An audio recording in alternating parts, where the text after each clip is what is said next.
Jackson Podcast. Family, last week that podcast was a fool, man. Oh yeah, man. Another legendary one, huh? Yeah, that podcast last week, that was a whole fool, man, because Straight up. we didn't even know. You got something playing in the background? No, you hear something? No. Yeah. That was me. I had my YouTube on at the same time as we was recording the show. Gotcha. But we didn't even know that situation was going to be viral like that. I don't know. I didn't know. Did you know, fam? No, I ain't no fam. You know, we just be dropping jewels and letting it, speaking for the culture, standing on business and Yeah. That's that fall. It just fall how it fall. You know, I had something to ask you before we even get into the Fat Joe conversation, because, like, I look at Drink Champs a lot, and this question is always posed to every person. And as of recently, me being cool with some individuals and seeing how they was reacting to politics and stuff, I done lost a lot of people that I thought I was cool with, fam. So I just want to ask you this question. What matters to Rob the most? Loyalty or respect, family? Talk to me. I would have to say respect. Respect. Okay. Yeah. Because respect is both. Loyalty is important too now. You know what I mean? Mm-hmm. But whatever you loyal to, I can respect whatever you loyal to, if it's me or something, whatever it is. But the respect is something that's very important. Something I want to give out, something I want to make sure that people understand is important to people. Yeah. As of recently, I realized that a lot of people are just loyal to you based upon circumstances, fam. You know what I'm saying? If the circumstances change, then their loyalty change. You know what I'm saying? Even with respect, if they respect change, if the circumstances change, then they respect change. That's just how I feel, because certain people come in and out your life, and if they don't respect you, if something happened, then they ain't got the respect no more. If something happened that changes the environment in y'all relationship, they ain't loyal no more. And we see that by how these people going to jail, how the Jay-Z situation and the Diddy situation and all of that. Like, circumstances change a lot of people's perspective of loyalty and respect. I just wanted to know your take on that. And you said you value respect more. I like that though, fam. Now, we got a call-in number. If anybody want to call in on any of these topics, if y'all can see it at the bottom of the screen, 202-492-6844. I'll even pull it up and let it roll across the bottom, because we want to chop it up with some people, and we want to have some individuals call in on the topics, man, because, this is like a serious situation. The FBAs.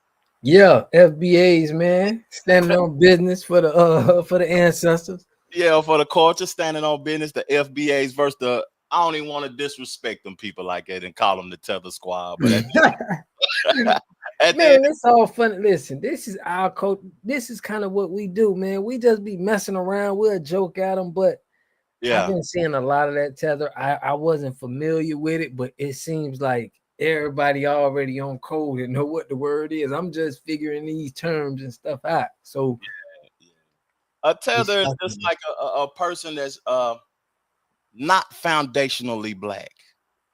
You might be from an island or whatever, though, but you're not foundation. You're not from America. You're a black person that's not from America. Basically, that's what the word is to me. You know what I'm saying? And it's kind of a form of disrespect, though, a little bit. It's like disrespect and like nigga, though, but it's you know what I'm saying? I seen you've been going crazy though, covering this stuff though, man. Like, what has caught your attention the most from all the foolishness, fam, that's been going on? What caught my attention the most is the same connection that people got, or viewpoints that I have, that they feel the same way. So it's like, when you do something out here, somebody can voice the opinion, but it's a lot of people that feel that way. They just don't have that opportunity to get that voice out, Yeah. So it's like you speaking for the people that's the voiceless, you know what I'm saying? The people that can't get on platforms and converse and talk and all of that. You speaking for them and they can relate to what you're saying, because Fat Joe, when he did say that it's 50-50, we got to acknowledge that he said it's 50-50 that Puerto Ricans contributed to creating. You know, we got to be cautious with our words, man. Creating hip hop. And we got somebody commented, whoever that is. O'Brien Tucker said the Tether Squad. Yeah, that's hilarious, my brother, though. But for real, that's funny, man. But yeah, go ahead. 50-50 to the culture. And I disagree with that, fam. I disagree with that. You know, That's disrespectful, man. I mean, business, I can understand people, you know, but this ain't the type of business we are negotiating. This is something that's already imprinted. You know, there's owners to this already. You can't just, you know, try to, you know, get dibs on a, you know, on a product or something. However he trying to do, I don't feel like he deserves or should be speaking on 50-50. And it's a lot of Puerto Ricans that feel that way as well. Why do, like, you know, when I think about us as Black people, foundational Black Americans, we don't want to own what other people created. That's Why weird. do every other race want to own something that we create, though? Why do they want dibs and dabs and everything that we got going on, fam? That's weird, fam. That's what I'm saying. It's just so weird. That's what I think in 2025, that needs to be one of the, like, you can't, that's where things can go left, where you can kind of manipulate a whole, you know, a lineage of people, because you got control. Now you can kind of influence in different ways. That's where we got to definitely, as people of the, you know, representing the lineage, we got to protect it. You know, we don't really protect our culture if you think about it. You know what I mean? It's like we just leave it open for people to just raw, you know? Yeah. Let me read a comment, fam. Somebody said, fam, that's incorrect. A tether is someone that's cosplaying as FBA, but undermine and disrespect FBA for no reason. Bro, we have no problem until they cause a problem. Daryl, man, call in. Give us a, you know what I'm saying? Give us a take on the, like on the that, phone, man, because you corrected me. Like, that is true. They cosplaying as FBA. I like that. I like that. He put me in my place. That's true, though. And they undermining and disrespecting FBA for no reason. You know, like, I was listening to your show and you was talking about the hard work that the Black people put in, fam. You know what I'm saying? For the civil rights movement, for people to come over here and just effortlessly get involved in what we got going on, and they didn't have to pay the dues like how our ancestors had to pay the dues. Exactly. And that's the problem, because I guess they forget about that, and they don't want to pay homage to the people that, you know, I seen Math Hoffa pay homage to Fat Joe for coming in, but he never, it seems like he don't. I would like to ask him, do you feel like, you know, the foundational, you know, Americans that was here, that, you know, that's your brothers, that's, you know, look like you, do you feel like, you know, they laid the way for you to do the thing that you're doing now? Yeah, that they paved the way for you to be able to have your platform, for you to be able to battle rap. Who created battle rap at the end of the day? You know what I'm saying? If I know Black folks we created everything, fam. At the end of the day. But you speaking on Math Hoffa, he had a response. You know what I'm saying? On his live, he went live on his platform, and I'm gonna just go ahead and play the clip right quick, though, because he talking about he don't want to upset anyone. Let's get it. How can I say this? Because I want to address, there's a lot of sensitivity, and I don't want to necessarily upset anyone. I want everyone to leave from watching this video feeling connected and understanding. You dig what I'm saying? My goal is not to divide. My goal is not to make anyone an outcast. I believe in my heart that we can all achieve whatever we want to achieve when we work together. You dig what I'm saying? When we keep trying to figure out ways on how to separate me from you and you from them and them from that, I don't. That just doesn't. You know what I mean? I don't adapt the ways of my oppressors. That's not my goal. I don't want to be like the people who we claim have oppressed us for a long time. I don't want to be like that. I never wanted to be like that. I grew up in Brooklyn at a time where hip hop was, the most prevalent, in my opinion. So I guess, where do we start? That's The crazy. vibe. Now, when we do podcasts, one of the key words on our shows be unifying the culture so we can Yep. evolve the culture. Now he's Straight talking up. about he don't want to be like his oppressors. It wasn't a good choice of words for Math Hoffa. The wordplay he was using was really, he should have probably did some. I didn't see no remorse for the people before him. Just to acknowledge them at one. At no point did he ever want to acknowledge them in the respect. I don't know if he gets it, but it's hard to listen to that, see somebody blatantly don't want to pay homage to your ancestors, man, and just act tough about it. It's just set me the wrong way. I don't know if I ain't trying to bash Math, and but at the end of the day, when Fat Joe came into his platform and was throwing the word nigga around, you know what I'm saying? At 55 years old, like I'm a black man and don't even like using that word like frivolously as much as he was using it.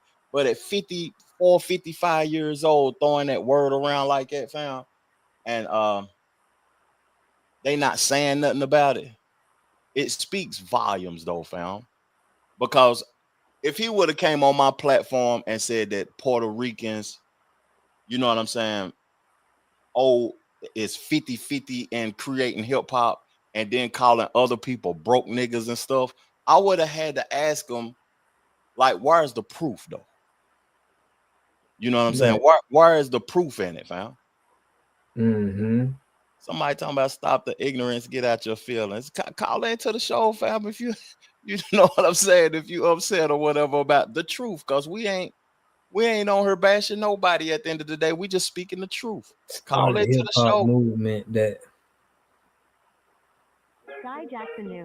Oh, somebody, boy, that buddy talking crazy, but it's cool. We got a caller calling into the show, man. You calling into the podcast? What's popping, fam? Talk to me. What's popping? Just cooling, man. I'm doing good, man. How about yourself? How you doing, fam, on this beautiful Sunday night, fam? Talk to us. I'm doing good, man. Fat Joe been feeling like that. He's always felt like that. So yes. for him to get on, my expert opinion and say what he said, bro, it's not the first time. Yeah. Math Hoffa just gave him a platform, a big platform. Yeah. To spew his bullshit. So he's always been spewing his bullshit. Yeah. And he know the truth. So I don't understand what is his gripe with us. Yeah. Because he knows that they never played a part. They contributed, they didn't create hip hop. Now their contribution to hip hop is important. Yeah. Yeah, they did contribute to hip hop, but they didn't create it though, fam. Break it down they didn't for us, create man. it. Break it and down. I don't understand why he even got on Math Hoffa platform and said and spewed that BS. Mm-hmm. And Math Hoffa should have checked it. Yeah.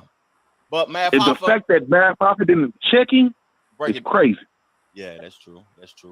But Math Hoffa, he said on his rebuttal that you know what I'm saying, Fat Joe helped evolve his platform. He's indebted to him forever. That's what he said in his response. He's indebted to him forever. But if somebody helped you elevate your platform, guy, do you feel as if, you know what I'm saying, they saying something wrong, or they saying something that you shouldn't agree with, that you're gonna allow them to do that, even though that they help evolve what you got going on? One, if you know me, and if we're you know, you come to my platform, you got to know that if I disagree with you, I disagree with you. Yeah. I don't care about you being on my platform. Yeah. Yeah. Because ain't nobody bigger than the program, and we going to speak facts. Yeah. Hey, Right. I'm laughing, guy, because it's so buddy talking about, if you not from the Bronx, sit your country ass down. See, that's the problem right there. Who is? I'm reading it. Man, I don't understand. Like, it ain't about the Bronx. You need to understand that. We're talking about hip hop. It's bigger than the Bronx, man. He talking about It's bigger than the Bronx. If you ain't from I'm from the West Coast. I'm Yeah. from the West Coast. Yeah. Now, we played a part. We created gangster rap.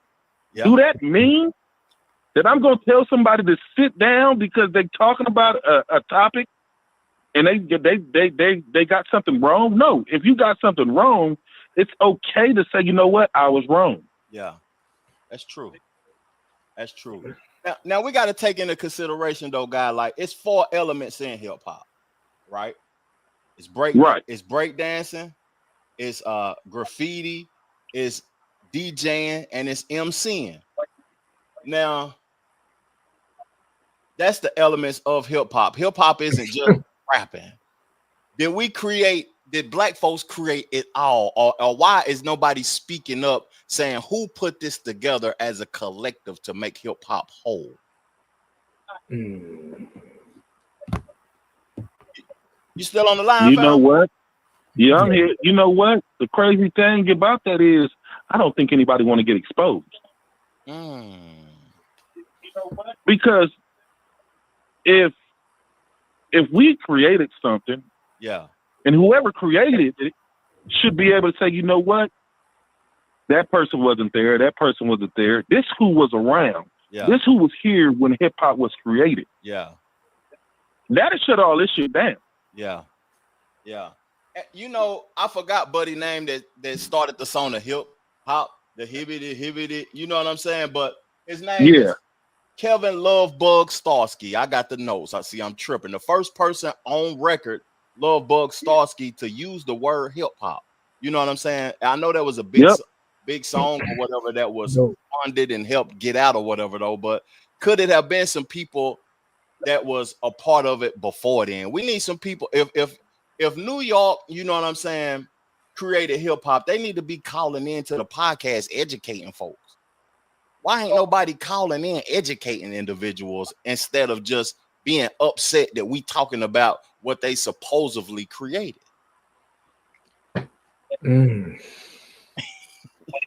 True. Yeah. Yeah. Most of these buddies have white ancestors also. Yo, these comments are funny, bro. Yeah, that's true. These comments are hilarious. Yeah, but what you got to say about that, though, guy? Keep us going. Man, I'm my biggest thing on it is they do. New York needs to tap in, because if they know something we don't know, say it. That's a fact. That's a fact. Now, when y'all, Rob, when you think of hip hop, do you think of hip hop as black culture or as a multicultural genre of music? No, I think of it as it's an urban indigenous thing to me. It's like a, you know, I ain't gonna tie it to slavery, but I'm gonna say it's an indigenous people that's, you know, it's there. That was, you know, it's in the same things. It's just nothing is new under the sun. This stuff been going on. Somebody just branded it. I think it was branded in New York, like the 4 elements. But when I think of hip hop right now, I only think of the DJ and the rapping right now. So that's what I see only in the elements. The breakdancing and stuff, we don't really see as much in our community. Yeah. Well, I guess a little bit of dancing, but Yeah, that's what I think of hip hop. I don't think of definitely New York is in there where that comes to our mind with Public Enemy #1 and Africa Bambaataa and all of them boys, KRS-One. We got some clips of KRS-One talking about how foolish. I want to go ahead and play that clip too before we get into it, because KRS-One said people that don't credit Puerto Ricans' contribution to hip hop as creating it are foolish. And I want to know what people think about this and in the comment section and calling in. And if you can hear this guy talk to us about it though, fam. He said hip hop can't exist without Puerto Ricans. Today, people want to downplay the Latino role in hip hop. Yep. They are so stupid. Yep. Really? Hip hop would not have existed without specifically Puerto Rican. Specifically, Cubans were here, Haitians were here, Dominican Republic was here, everybody was here. All of South America been in the Bronx, okay? But Puerto Ricans in particular sided with the black folk here, and the Jamaicans were coming in as well. And this group of Puerto Ricans, Jamaicans, and American blacks made hip hop. Not American blacks, not Puerto Ricans, not Jamaicans, all of them. Somebody said that's a lie. Call into the show, man. I seen I done missed a couple of phone calls, man. Call back into the show. My boy Guy fell out of the call for some reason, but call back into the show. I don't know why my phone wasn't ringing just now when I had the clip on. Oh, you missed a couple calls. Yeah, we had somebody from, I know where y'all from, 267 called in from Pennsylvania, 404 in ATL, 864 in Greenwood, South Carolina. Call back into the show, man. Real talk. Because we want to hear y'all perspective on that, though. I do anyway. You know what I'm saying? Because he said that he's a founding father. One of the, I don't want to use the word founder, but he's the person that I gave credit to when we did the last episode about beef records. The first time I heard a beef record was MC Shan and KRS-One in my lifetime, to be honest with you. But, you know, somebody calling in. Hold on. Who is this calling in? Somebody calling in. Probably old Jay from South Cat.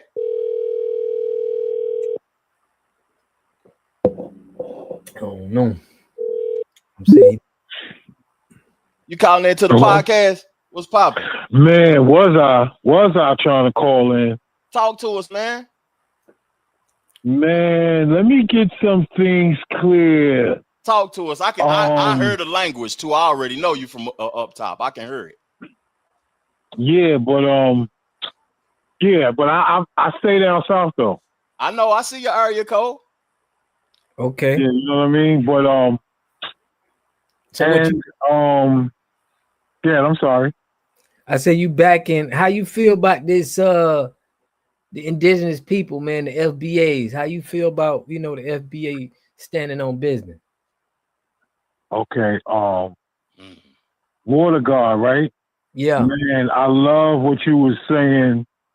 The other day you had a great podcast, and you was spot on some things, but this whole subject is touchy because we are foundational Black Americans. We all that were born here. You said we all are? Yes. I mean, now I can't say we all are. You're right. Let me correct that. Yeah. We are not all. Yeah.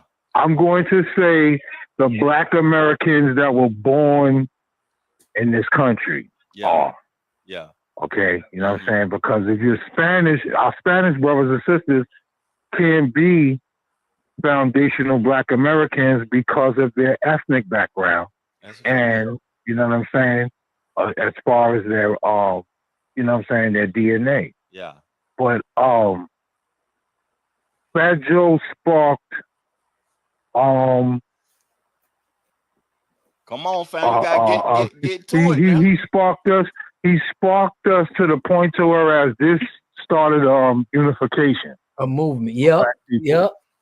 I agree. You know what I'm saying? This ignited this ignited us to really focus on ourselves and look at ourselves as a people that are tired and sick and tired of being sick and tired. Yeah. For real. Talk black to me. You know what I mean? But now, I'm from the Bronx. You know what I mean? We need educators, fam. And I could educate you to the point to whereas I'm from the essence of the conception of hip hop. Yeah. And I'm 56. I'll be 57.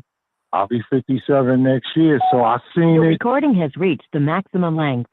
To replay your message, I'm still here. To delete, go ahead. Press 3. Keep going. For delivery options, press 4. Why your phone doing that, fam? Fam done ran out of minutes or something, man. And they got minutes, fam. Why his phone start doing that? Fam, call back into the show. Hey, whoever been calling from 18. Kevin Judah talking about the indigenous Puerto Rico. Unknown caller. Hold on, here you go. Hold on. Fam, I gotta call some more. I gotta catch up with my age, you know what I mean?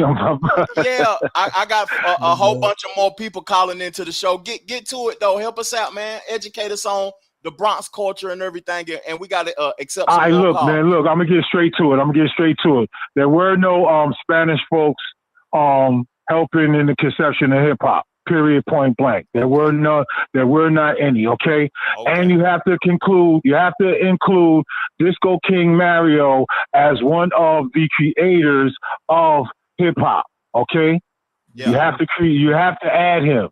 Disco King Mario. And Fat Joe should have finished high school and educated himself about black folks and what we have accomplished from blood, sweat, and tears to build this country. He should have said that. He should have educated himself as far as that's concerned before he opened up his mouth. He called us broke niggas, man. That's what he did. Yeah, and that's just very disrespectful. You know what I mean? When you say things like that, you know what I mean, to foundational black Americans that built this country from blood, sweat, and tears, and he said that and called us broke, and we try and hip hop makes 70% of the United States economy. 70%, fam, and make $1 billion a year. So that was very disrespectful to what he said, and as far as like a smack in the face to us. Hey, what's your name again, fam? We about to be on her every weekend, man. Appreciate you checking out the channel, man, for real. We need you to You tap already in. know, God. I'm gonna keep doing that. My name is Malik, and my YouTube channel is Mo Garden. Okay, Mo Garden. Okay. Mo Garden. Holla at me. All right, that's what's popping. Salute. Peace. Yeah. Get a brother some hand claps, man. Salute to the brother for that, man. AT, hold up. Somebody calling in already from West Virginia. We answer the phone, man. My phone tripping for some reason. I gotta call people back instead of answering the phone. Yo. What's popping, man? You calling into the podcast with Water God and Trevor Jackson TV. What's good, man? Not much, man. How y'all boys doing tonight? We doing good, man. Educated. What you want to talk about on the, you know what I'm saying? Give your perspective on this topic, man. The FBAs against the Tether squad, man.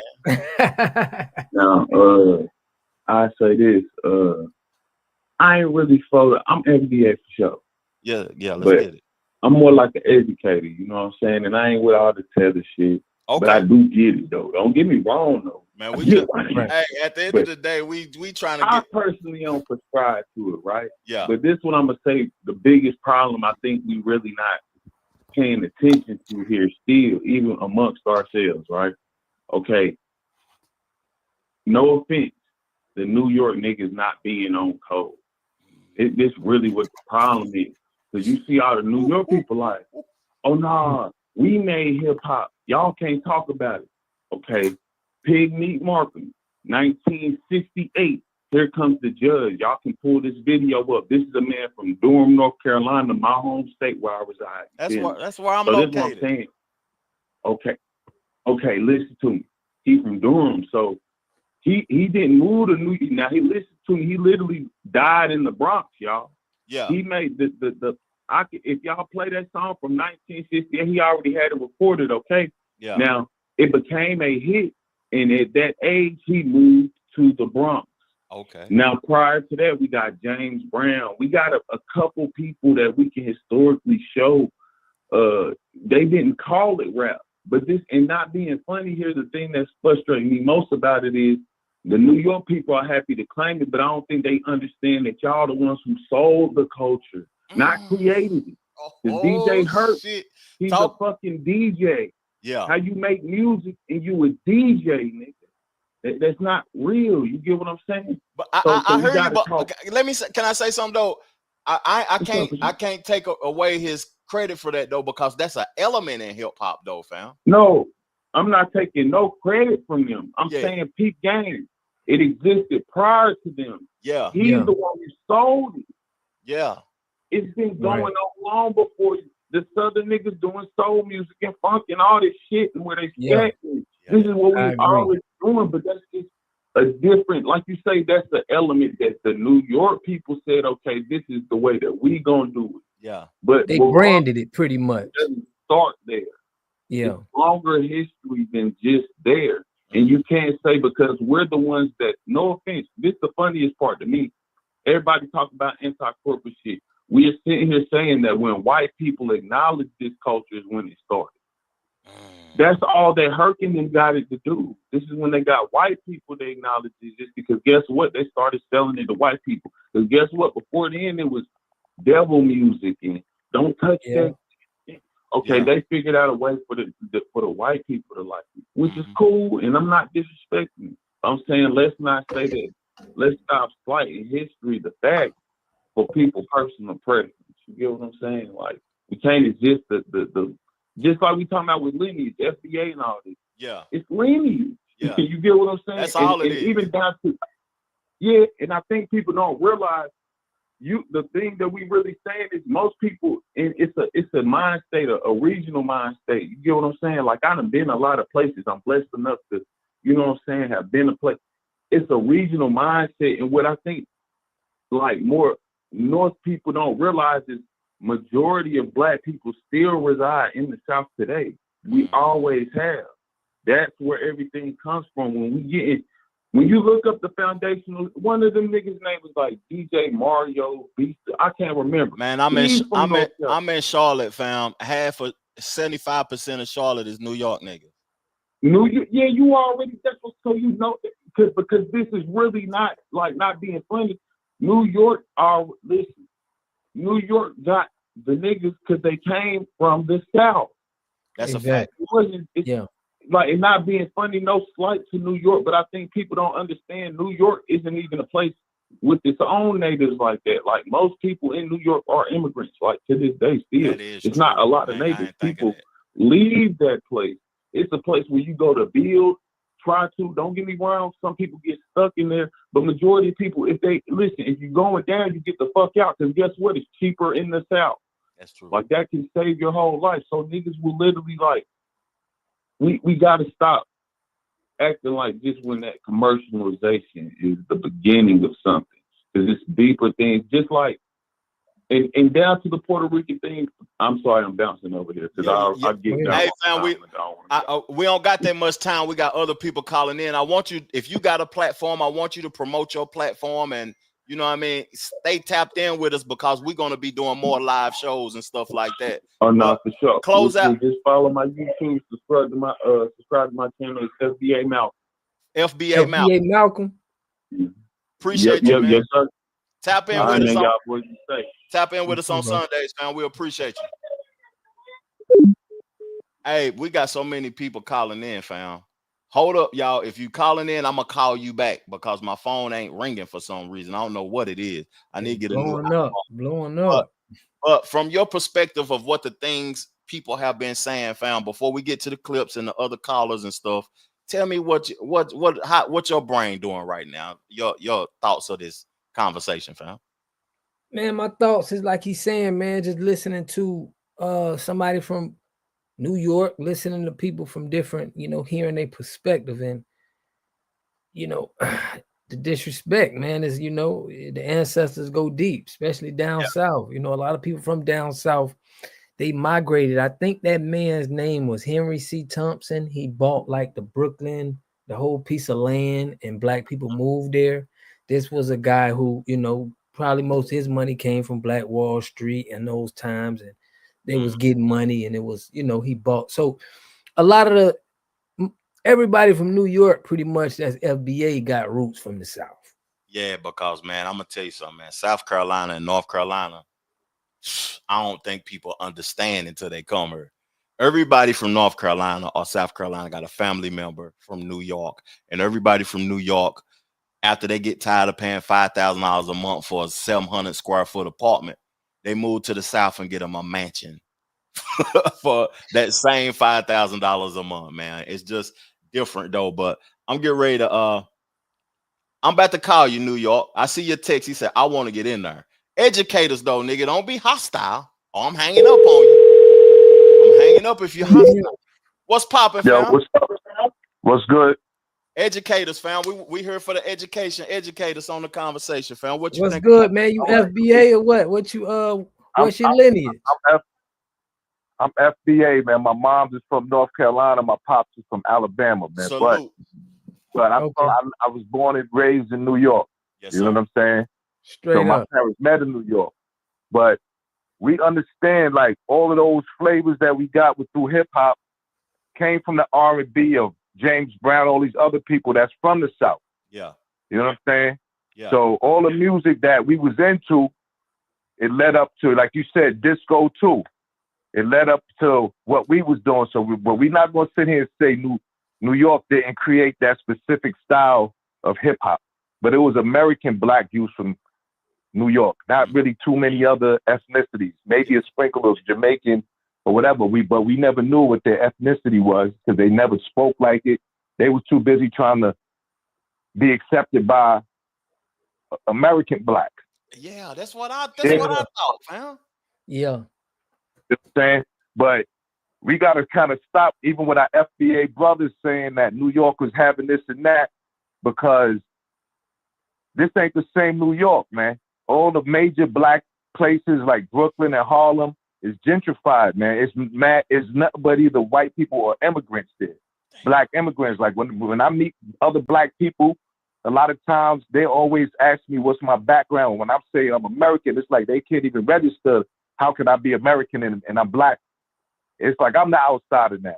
But it used to be mostly Southern blacks there. Yeah. People right. from North Carolina, South Carolina, Virginia, Alabama, like all of that. North but Carolina, now it's not like that. So those ethnicities, they call each other nigga all day. But as a black man trying to fight them over it, you'll be in jail. Yeah. If you trying to butt in and listen to everybody saying nigga to each other, we busy making money and take care of our family to be trying to defend the word nigga. So it ain't like we just letting nothing slide. We just know like they not going to stop. And if you want to fight every day all day with them and go to jail when you got to make money, then that's on you. Yeah. But you can't expect us to shut down the word nigga from other, you know what I mean, people. But because it's going to spill over into the streets, and it's not going to be us scrapping. It's going to be our children when they go to school fighting other Hispanics or whether race is going to be our children picking that up, getting into it. That's crazy. That's crazy. You know what I'm saying? So we going to think we're going to get online and talk about it and debate it. But when it gets physical, it's going to turn to the youngins. Mm-hmm. Yeah. And we don't want that. And we don't want that. What you think about these dudes, man? Fat Joe and Math Hoffa. How you think New York feel about what they saying out their mouth? Well, like I said, it's mostly immigrants here. The American blacks, of course, don't like it, but we always knew how they was towards us. Like they try to play both sides of the fence. Exactly. You got cool Puerto Ricans that show love. You got couple of my best friends are Jamaican, and they ain't not on no kind of tether. I wouldn't call them tethers because they don't undermine. But then you still never know what people do when they go into their family, get around. You never know. You never know. We got to pull up there from the South, man. Yeah. You know what I'm thinking when I hear you talking, fam, like I don't be offended by other people using the N-word because I got a real life. You know what I'm saying? But right. Why are they so proud and to use it and call each other that? Why is that like something that they proud to say to each other But, when they but ain't for even that.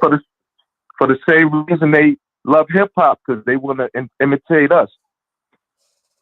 They see us doing it, so they feel comfortable. They feel like we cool, so they'll be cool if they do it. Yeah, yeah. You said enough, fam. We highly appreciate you calling in. Do you got a platform that you create on, fam, that we can subscribe to and check you out? Now I'm just listening at y'all busted up talking. Straight up, man. Stay tuned in with me, man. I'm trying to join the community. For real.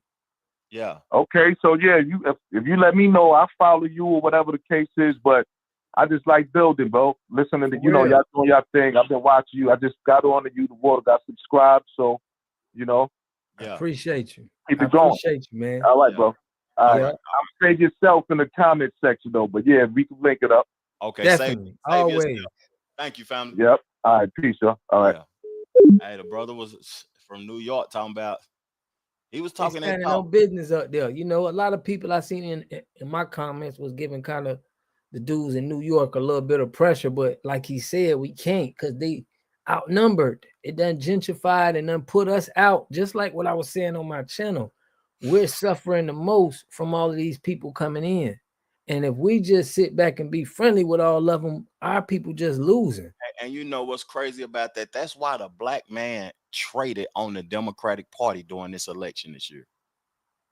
Yeah. A lot of black men went to that Republican side because, especially up there in New York, because they dealing with that. They got to deal with that, fam. They the ones that see that the migrants have came in by the masses and pushing them out. Right. They seen it firsthand. Yeah. And they love the culture. They love the city. They love New York. And they pushing them out. Now there's so many of them. They trying to take over what we created, fam. It's sick at the end of the day. But shout out to Tiffany D. Coat. Said good evening. Hey, good evening. She went. Tell her to call into the show, man. We need a female perspective, fam. Yep. She said she out of Brooklyn, man, from in Math Hoffa section. So I want to know how they feel about Tiffany. Text that number. Tell me what your number is, and I'm gonna call you right now. I got a whole bunch of people hitting us, trying to hit the phone. I apologize, y'all, man. I'm gonna text you and tell you I'm gonna call you back. But Tiffany, put in the comment section your area code. And I apologize if I'm skipping over anybody or whatever, though. But y'all gonna get in. We got a lot of people from New York trying to tap in too, though, fam. Yeah, man. I love my New York people, man. Shout out to everybody, FBA, man, just holding it down. Unity, sticking together. I love all the love, for real. Salute. Let me give him some hand claps. Jamaican music was started by FBA music. Early Jamaican music copied every song coming from America. Straight up. Man, okay, Tiff. Now, Tiff, I'm getting ready to take one of these calls, man. 267, answer the phone, 267. Answer the phone. You. What's popping, man? Educate us, man. What's your perspective on this topic, fam? What's up, y'all? Yeah, man. What's going on? I'm in Philly, man. I'm checking out your show. Salute. Hey, what's your lineage, man? I got a problem with the N-word thing. See what I'm saying? With the Fat Joe. Yeah. Like every other word is in this, in that. Like, I'm like, I can't come around a bunch of Spanish brothers, boys, whatever, and I'm in a room with them, and I'm a pop off some fly stuff that they don't like to say out my mouth. It's gonna be a problem. Yeah. But with any other group of people, if I get around Asian people, certain things I'm not gonna say. You know what I'm saying? Yeah. Respect. I always had a problem with that. Yeah. Me too, man. Like I always had a problem with that. You know, Fat Joe, he doesn't have no, not saying that this matters or whatever, but he don't have no African in him at all. He's Cuban and Puerto Rican. Yeah. I understand that. Yeah. And he's using the N-word in front of niggas, and they accepting the disrespect, and he calling his own niggas broke niggas in their face. It's just that's out of pocket. That's unacceptable. But like he played himself. He canceled out. Yeah, I'm not buying nothing that he's selling. Yeah, I ain't buying nothing he's selling either. I'm for real, man. I don't even want to hear it. Like he canceled out. Even bad promotion. Yeah. For real. Hey, but I want y'all to fact check something for me. Like I was listening to the brother called us from California. He said gangster rap started in California. Ooh. I thought it started in Philly with Schoolie D. Ooh, hold up now. I got an argument there. God, you want me to put him on three-way with you? Because I can put him on three-way with you. All right, put him on. That's my dog now. Hold up. All right, put him on. Hold up. God, answer the phone, man. Because we want to be educated now. Yeah, he trying to make sure his lineage of people get their credit. You know, his section. You can't do nothing but respect somebody for trying to make sure the facts is correct. But God, was you what busy? What up? My boy. Nope. I'm watching. Talk to each other, y'all. Handle the business. Hey, what's up, fam? I'm from Philly, what's going on, man? I'm over here, on the East Coast over Philly. I heard when you was on, you said that the gangster rap started with the West Coast. I thought it started with Schoolie D from West Philly, Parkside 5-2. If you go, I mean, if you listen, I mean, I've never heard anything coming from Philly, but I'm from the West Coast. I was born and raised in South Central. And last time I checked, it was NWA. And right, but that was branded. So check it. Just like in this situation where we talk about, right? That could have been where it could have been branded at, where this is for the world to see when it's a market. You get what I'm saying? But two people could be right at the same time. You feel me? Let them handle the business, Rob. Yeah, sure, for sure. Yeah, I'm not knocking what he's saying. I mean, I got to do my research, but I know check out Schoolie D from Philadelphia. Schoolie D. Oh yeah, I'll check him out, bro. I'm a music head, so I'm gonna check him out. You know, they always say like the gangster rap started with Schoolie D. With no doubt, NWA took it to a whole. They went to another level with it, like. That was my first time listening to it. So I grew up. I mean, I listen to varieties of music. I mean, especially when it comes to hip hop. So I'm gonna tap in. I'm gonna tap in for sure. Schoolie D. I'm gonna check him out. Appreciate you. I appreciate that, man. I appreciate that. I appreciate it, man, because I didn't know. So let me do my research and let me listen. And do what I do. I appreciate the knowledge. Okay, yeah. All right. Hey, one more thing I'd like to say to the two brothers hosting the show.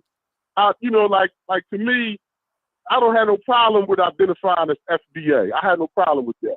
Okay. Because I've been hearing a lot of discussions lately, and it's true. Like, you go back to like the civil rights movement and way back before then.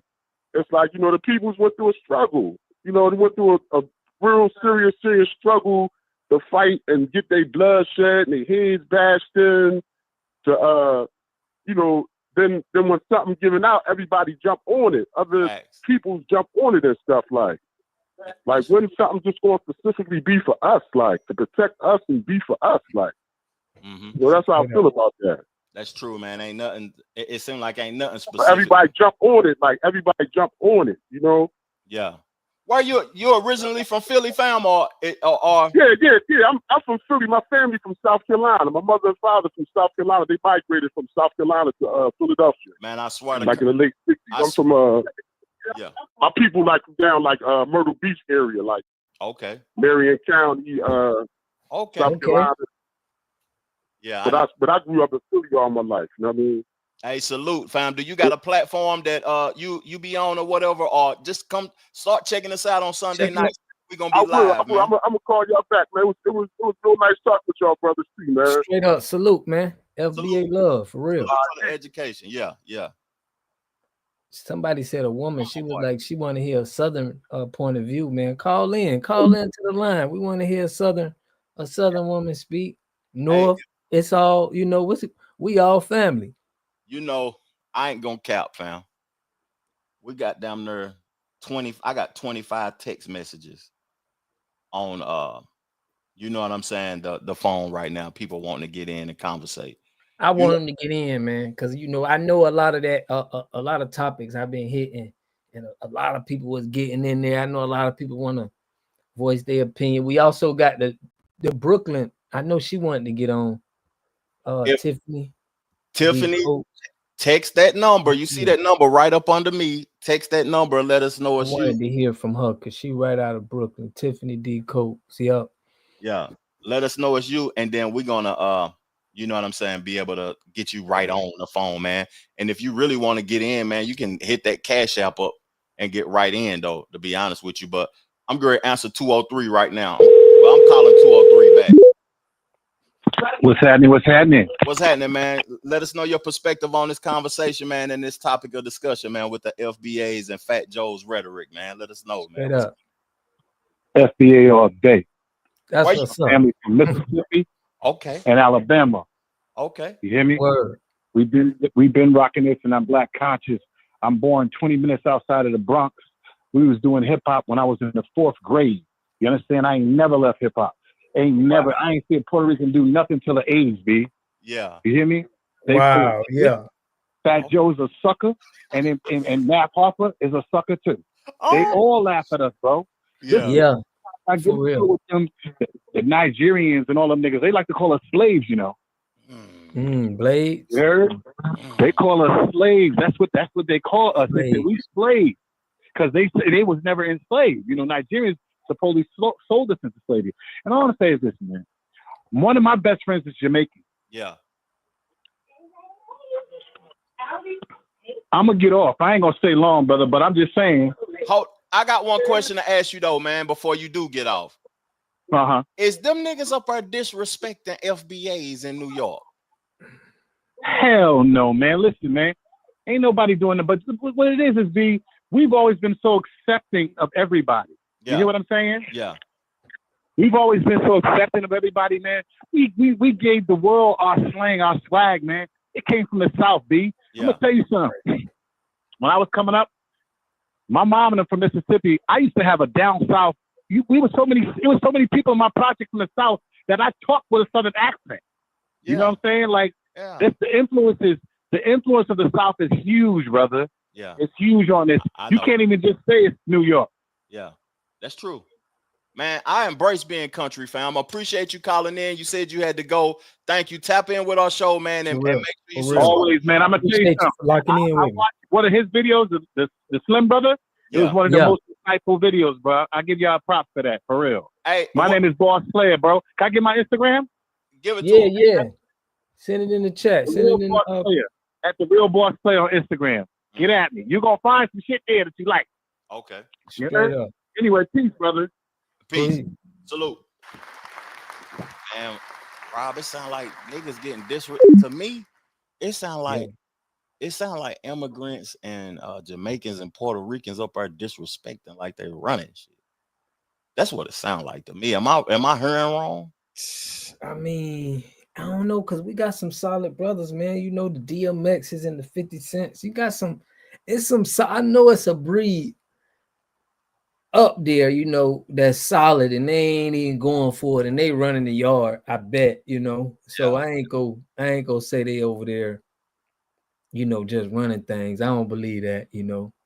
You know, before we answer another phone call, we got to get another clip in or whatever. And we're gonna be here, man. As long as Rob wanna hang out and kick the shit, you know what I'm saying? We're gonna be here and chop it up with everybody because we interested in people's perspectives about what's going on and what Fat Joe said. And my boy Rob doing a good job with the commentary on his channel, man. Make sure that if you new to my channel, subscribe to my channel. Make sure that you subscribe to Rob's channel and check out the commentary he's doing. He's doing a phenomenal job, man. And just salute to my dog, man. But I'm gonna play a clip, fam, of what Lord Jamar said a couple of hours ago on the brother channel. I forgot Buddy channel though, but he did like the new Vlad TV. You know what I'm talking about? Yeah, you talking about dialogue? Yeah, the art of dialogue. But this what Lord Jamal had to say. Let's get to it. Fat Joe, right? I gotta ask you, do you believe he's racist or no? I think within Puerto Rican culture, and if they keep it real, within Puerto Rican culture lies a lot of racism. Okay? Not just for American blacks, but within their own hierarchy of skin tones. Like, lighter is better. Like, that's just what it is. Like, and not even just Puerto Rican culture. In a lot of so-called Latino culture, if you go to the Dominicans, Puerto Ricans, You know, if the darker ones in the culture are looked down upon and the lighter ones are lifted up. So in that sense, I think there's a certain inherent racism, because also let's keep it clear, Fat Joe is half Cuban as well. And again, Oh, I didn't know that. oh yeah, so he's Puerto Rican and Cuban. And again, there's the white Cubans, then there's the Afro-Cubans, you see? And there's a certain inherent racism that exists and a disdain that comes with darker-skinned people. You know, racism is some crazy shit because the value in skin color and who's darker and who's lighter is some weird shit to me, fam. Why is it like that? Like, why do people value? Because it ain't just Puerto Ricans. It's like that in our culture also. But I don't want to take it off Fat Joe, but it's like that in our culture also, that the lighter skinned people get opportunities and get jobs, and you know what I'm saying? They feel as if they're more important. And is it, I don't know. I don't even understand that ideology and that way of thinking that light skin is better, fam. Well, we got to bring it back to the plantation ways where it was, you know, it was guys out in the field and it was those dudes that was in the house, and they could dress all nice, drive boss around, do all stuff like that. And we in modern times now. So how do we relate that to the times that we was in back then? So what are our guys that are just, you know, Fat Joe is one of them guys. We seen him on, you know, broadcasting. Big Pun family ain't even co-signing him. It seems like he's trying to do the same thing with rap, trying to just, you know, sign somebody to a 360 and take all they money. You know what I'm saying? That I agree with everything that you said. That's crazy though, man. That you took it back. You know, everything that we talk about has to go back to the root. If we don't go back to the root, we'll never find an answer. That's why history is so important. But we got a female on the phone. We about to chop it up with, fam. And she's passionate about this conversation. We got to get them on. I want to hear all our passionate FBA. Talk. Hello. Hey, you got to turn whatever you got. If you got a song in the background, turn it down, please, because we want to hear what you got to say. How you doing? Where you calling from? I'm calling from Cleveland, Ohio. Okay. But I was born in Cleveland, but I was raised in Cleveland, Ohio, and Birmingham, Alabama, right? Yes. Okay. And I traveled like from East Coast to West Coast a lot, like from the age of 3, because I think my mother was a gypsy in a past life. But that's another story. Yeah. My thing is, I think the worst thing that Black people did was get rid of separate but equal. Hold up, I didn't hear what you said. Right? Say that clear again. I'm sorry. You said the worst thing Black people did was get rid of separate but equal. If anybody studies Marcus Garvey, he wanted us to stay separate, right? Yeah. Like we just now should be getting to being segregated or with everybody. Integrated. Until we get our shit together as a people. And like you just said, our history. Young people think our history is not important, but that is the only thing that will uplift us. We have to understand what happened to us. We have to accept the consequences of it. Because that's the only way we can move forward. We can't just forget about it. Yeah. Right. Our older people can't push the young people aside. The young people need to stop acting like our older people don't have shit to teach us. It's just too much. Hip hop is from all of us. Yeah. If it only came from New York, it would not be global like it is. We need to stop talking about, oh, it comes from New York and New York this and New York that. Because if it wasn't for Atlanta, then it wouldn't have gotten a little bigger. If it wasn't for Houston, it wouldn't got a little bigger. If it wasn't for Cat, and we need to understand and stop with the book. Everybody all play the the part. things that we talk about do not matter. It's distraction. We need to stop talking about the problem. Yes, we have an issue with light skin, dark skin. But how long do we need to know that before we stop it? Yeah. I have a sister that's light bright. We come from the same mother and father. I've never had that. I didn't learn about that until I learned it from other people. Okay. Other Black people in my community. Yeah. Okay. And it's just like, I just don't, who the fuck? See, it's y'all fault for letting Fat Joe. Fat Joe can't rap. He never could. I never liked lean back. What the fuck was he talking about? Hold on, baby. Hold on, lady. Please don't curse as much as you curse. He disrespected, but listen. I know disrespected let Rob talk for a second. Hold your breath because you're getting passionate and you're cursing and everything. Let Rob talk. Go ahead, Rob. I'm sorry. So we feel like he's trying to take our lineage, our ancestors who accomplished things in the music industry. They're trying to remove these people. And it ain't really just about rap and hip hop. We feel like it's everything.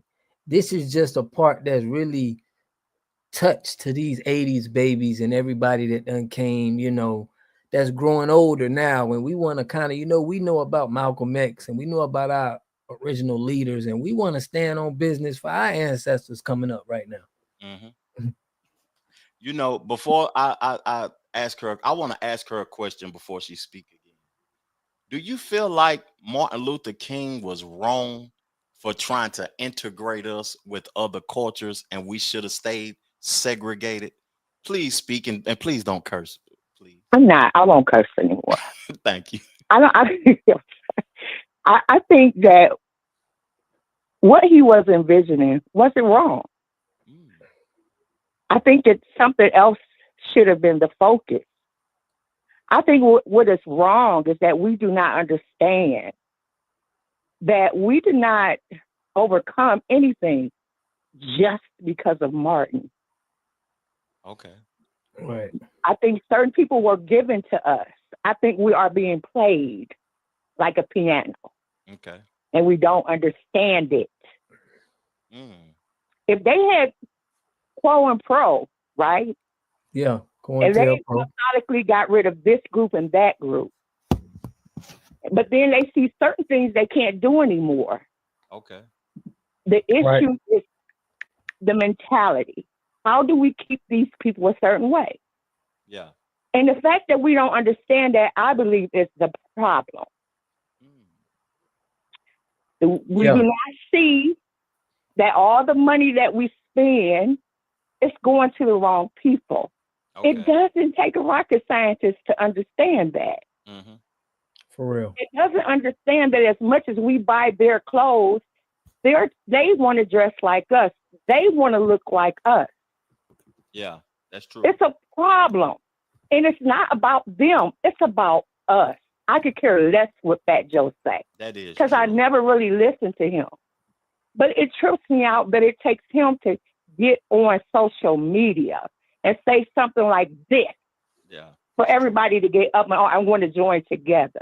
Yeah. That's what I'm excited about. We need to stop sitting around coming up with words like woke and conscious, and we need to do something. We need to. Yeah, we're gonna do. Listen, we setting up our stuff in the background. We don't want to put everything. We got to find out a way because we don't want to just put everything online. We know what happened to our ancestors and groups, but please stay tuned in our channel because we're trying to really connect each other without trying to be so open to all of our ideas and everything we got going on. I don't feel like that needs to be available for everybody. Yeah. Y'all got it? Yeah. Thank you for calling into the show. Make sure you stay in tune with our channel and You know what I'm saying? We appreciate your perspective. Thank you so much. We needed a Thank you for female listening. perspective. And we're going to be on as many Sundays as we possibly can do it. That's going to be all day that we link up and we try to curate for the culture, for the Black community. And we might take the cool stuff that's trending right now, that's foolish, and try to use it in an educational way. Thank you for calling in. Thank you. Bye-bye. Appreciate it. Salute to her, man. Yes, Salute to her. yeah. Mark Jones, thanks for the Cash App or whatever, man. Call into the show if you want to, fam. I seen you sent the Cash App. Text me your number and your area code, and you know what I mean, if you want to get through, because we got damn near, man, hot down Yeah, Rob. man, let's call some. Yo, let's get them on the line. We can ride out tonight, man. The people want to talk about it. I'm down. You saying you got some time? I got some time, fam, man. I got some wine. I'm drinking this good. You know what I'm saying? You ain't got nothing to drink, Rob, man. I done finished my drink. I'll probably have to pull me something up. I'll get something delivered. That's what's up, man. I'm drinking good Kapala. We got 139 missed calls, fam. Real talk. Yeah, man, we're gonna call some on back. Call one on back. Who wanna tap in, man? We want to speak to our fellow FBAs, even if you ain't, you know, we want to hear everybody, but we rather this is a congregation right now, you know. Yeah. It's the La Familia coming in, and to be honest with you, we don't hate no human beings. You know what I'm saying? We just wonder why people want to take what we created, and we don't never want to take what nobody else created, fam. You know what I'm saying? We create what we create, and people always want to be involved with what we got going on. Do you want a female or a male calling in, fam? We just had a female. We can get another female. We had a guy. We had two guys in a row. It don't matter. I don't want to be sexist on them, but hearing females' point of view is important, man. We got our Black FBA sisters. Let's go. Hey, buddy from North Carolina, from the Bronx, you next, fam. Your area code, you just text me. She put, I can't recall which content creator said it, but let the code be. Hello. Thank you for checking out our show. We appreciate you for calling into the show. What's your perspective on this topic at hand? Yeah, one of the females from the South, you know.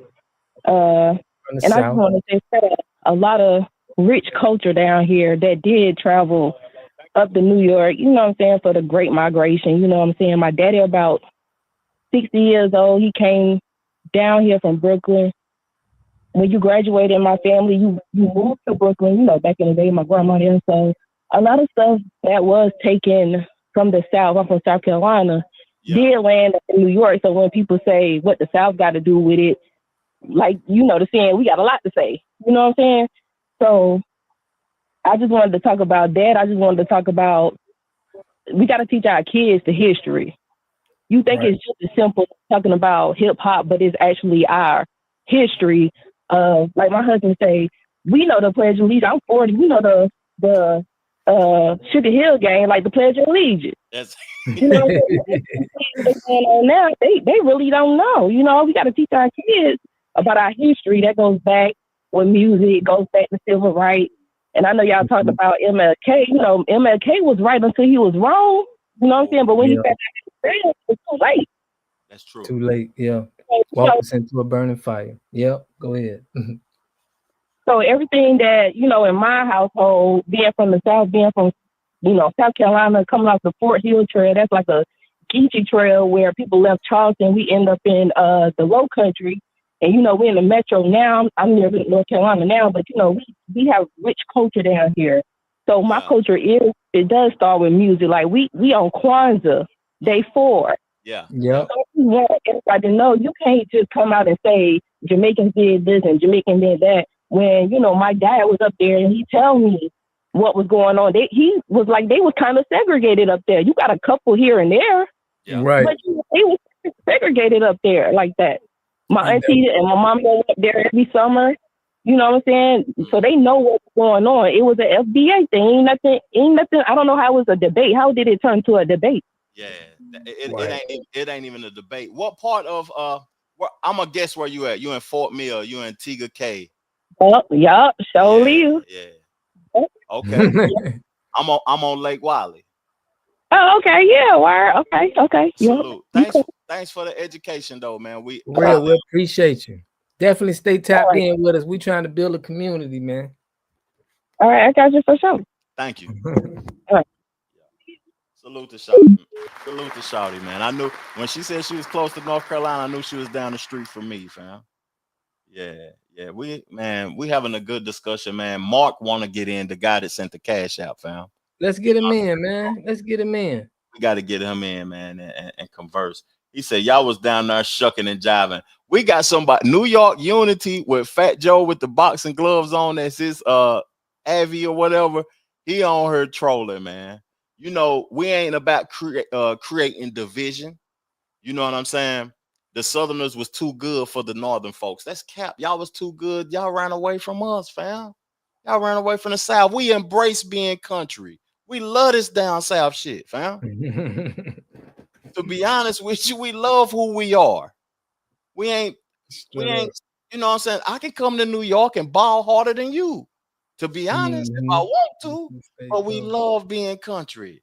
Let's get Mark in on the line, man. Mark from the Bronx too, man. No, he's from Brooklyn.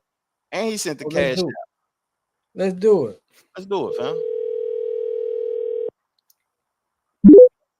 What's Peace and love. Peace and love, man. Peace and love. Yo, my name Mark Jones, man. I'm Brooklyn born, Long Island raised, FBA all day, every day. You know what I mean? That's what's up. Mom side from Alabama, pop side from South Carolina. Yeah. Peace and love, beloveds, man. I'm gonna let y'all know what it is in NYC, man. I'm gonna keep it a buck, man. And it's what people ain't speaking about. We FBAs stemming from the 60s allow these individuals to look like us to get into our culture. You know what I'm saying? And a lot of our sisters and a lot of FBA brothers got family relations with these people. You know what I mean? Got kids with them and all that. You know what I'm saying? Mm-hmm. So this is why a lot of brothers and sisters, FBAs and NYC ain't really speaking up about this. You know what I mean? Yeah. They got Dominican Day Parade, West Indian Parade, West Indian Day Parade. They got all that in NYC. They ain't got nothing for us, and we allow that to happen. With this whole drill stuff, this cripping the blood that's going on in NYC, I'm gonna keep it a buck, man. A lot of these dudes is Caribbeans, man. Yeah. They Caribbeans, bro. Yeah. They giving black FBAs, they giving us a bad name, you feel me? Because everybody outside of NYC, they think this is how we all giving it up, and that's not the case. Yeah. A lot of FBA brothers, man, I don't, you know what I mean? A lot of FBA brothers, man, I'm 1980s born, I'm a 90s dude, man. Even with the Tupac and Biggie situation, FBA brothers in New York rock with Pac. They rock with the West Coast and all that. Mm-hmm. There was a lot of these immigrants. Yeah. Control the radio station, all that. You see what I'm saying?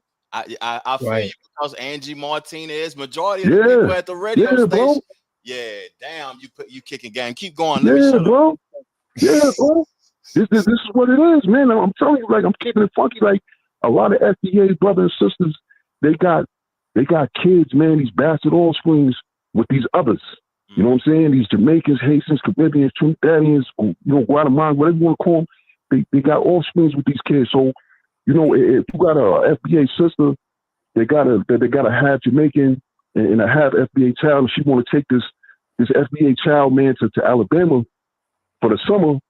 The Jamaican pops ain't gonna jack that. He ain't feeling that.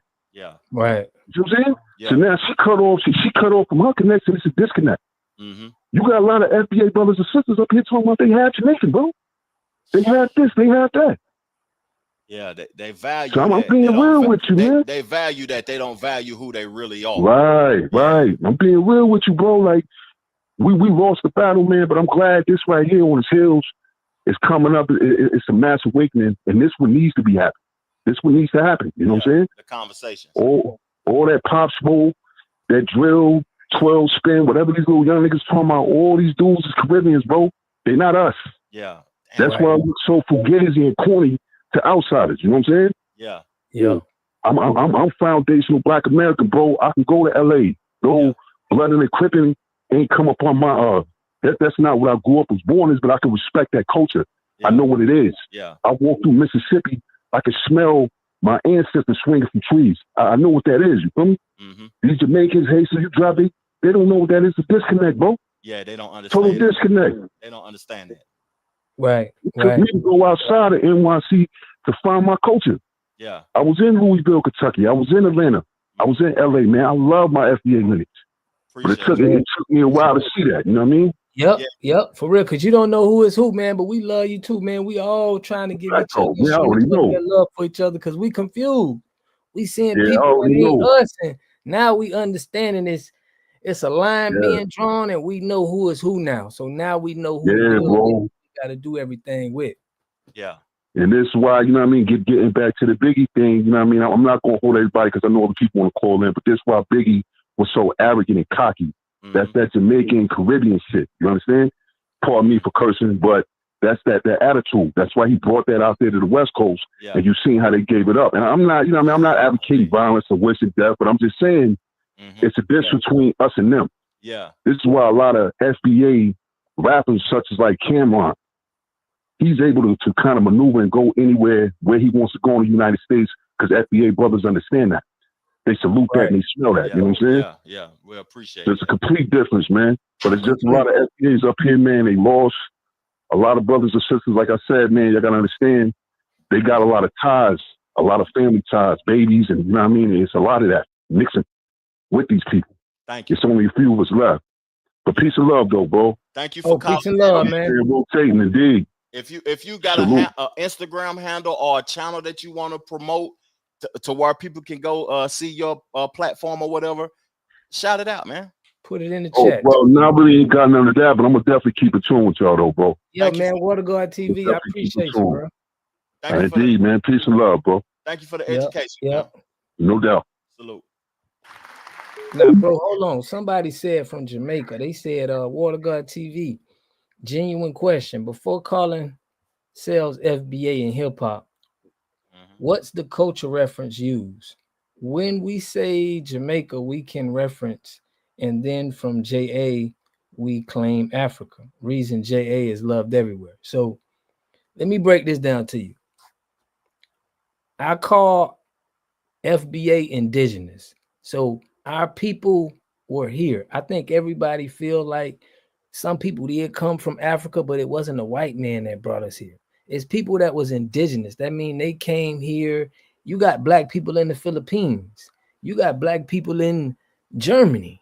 You got indigenous people on that land everywhere. Okay, so we all can say we all came from Africa, but some of our ancestors are at the land that they're at. And that's where what my lineage is. It comes from people that was here.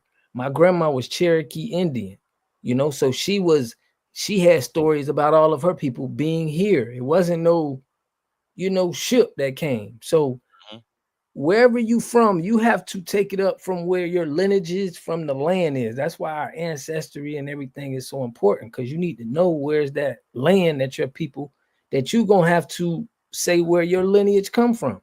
So I guess if I answer that. You know, people are, it's a few individuals I see that comments or whatever, and they talking about like we hating on certain people in the Caribbeans and all of that, though. It ain't no hate, man. It's just the fact that we want people to understand that you can't continuously take what we created, what black people created. You can't continuously attempt to take it. You know what I'm saying? We created a plethora of things that people sold, that we created, and we ain't standing for that. That was then. This is now. We ain't tolerating that. Real talk, fam. We ain't tolerating that. You want me to get one of these callers in on the phone, fam? Yeah, let's get them in. Hold on. I gotta make sure that salute to Mark too, man. He came in with the business, man. But 929, answer the phone, 929. New York City. What's poppin', New York?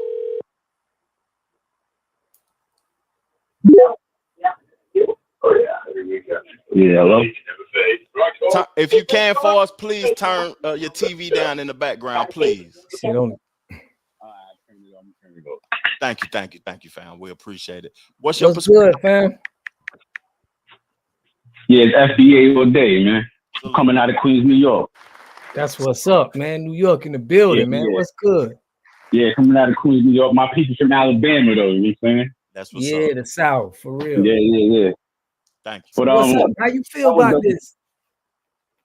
I mean, New York is like it's what it is. It's like a melting pot, but don't get that twisted. It's always been segregated groups. Like, you know what I'm saying? For the most part, FBA has been the trending leader of all of this. You know what I mean? Like, whatever we do, kind of like everybody else, kind of like fall in line and imitate. When these people come from the islands and all of that, and they come to the hood, you know who runs the hood. Like, you know what I mean? Like, you know what culture pushes and motivates the hood and the music and all of that. You know what I'm saying? So what they do is, you know, they kind of blend in a little bit, but then they come up with their own little kind of like remix spinoff with their island versions, whatever the case may be. You know what I'm saying? And about what the brother was saying last time about, you know what I mean, the blood and Crips, for the most part, because I'm out here in New York and I've been in the penitentiary as well. Like, you know what I'm saying? Like, most of the Caribbeans and those are the Crips. Most of the FBAs that's out here, whatever, those are the Bloods. You know what I'm saying? So it breaks down like that. Yeah, it's kind of mixy, you know what I mean? Break down like that. But I mean, look, like I said, from the penitentiary and all that, you know, and the penitentiary is really segregated. Like the FBAs, the Islanders, the Spanish people and all that. Like, we done been, I mean, ain't nobody just doing whatever they want. Like, we done been to war with these dudes before. We done mopped the floor with all of them. Yeah. I'm just keeping it 100 with you. Now I'm saying, like, they know who really run this. You know what I'm saying? So Fat Joe, he's just a person that just wound up blending in. And because of hip hop and, you know, everybody could be down, just like white people. You know what I mean? That's into hip hop, that use the N-word around certain people. Yeah. You know what I mean? We as FBA, we kind of let that slide, and we got to stop doing that though. Why is that so? Why, like, you know, everywhere in the country, they don't let that shit slide. Like, I'm in Charlotte, fam, in the Carolinas. We don't hear nobody to saying the N-word, the nigga and shit. You know what I'm saying? I'm just saying nigga. I ain't gonna say N-word. Yeah, right. For the most part, it's straight FBA down there. Like, you know what I'm saying? Like, and what hip hop did is that, you know, when the FBA was doing what they was doing, and these people was coming from other islands and all of that. Like I said, for the most part, being that they look like us, similar, we kind of embraced them. You know what I mean?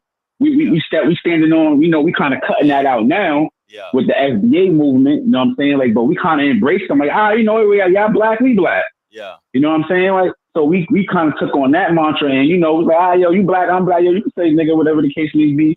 But then, you know, hip hop, everybody started watching us and loving the way how we was, I mean, bopping and all of that. And, you know, we went to school with some of these Puerto Ricans and all of that. So they kind of like blended in the sense, like, you know what I mean? And then it just became regular.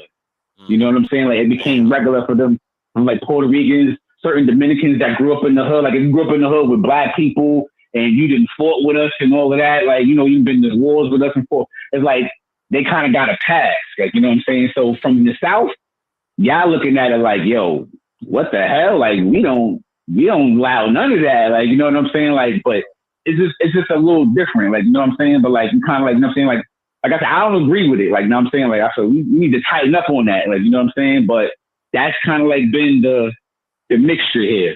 You know what I mean?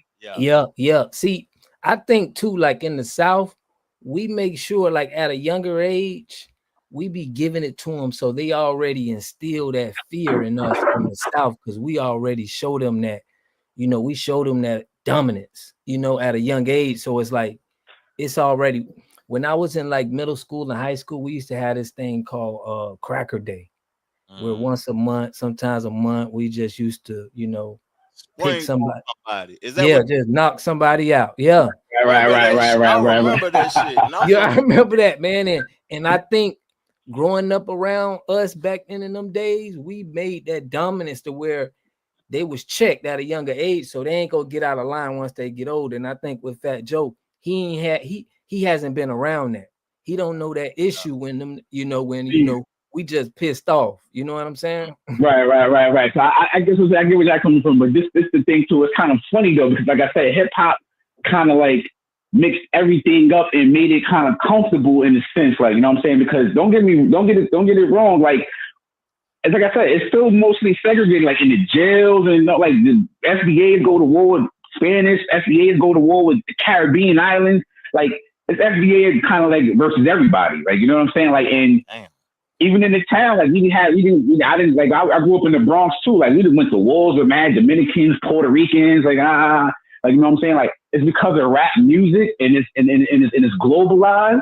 The word nigger is globalized now.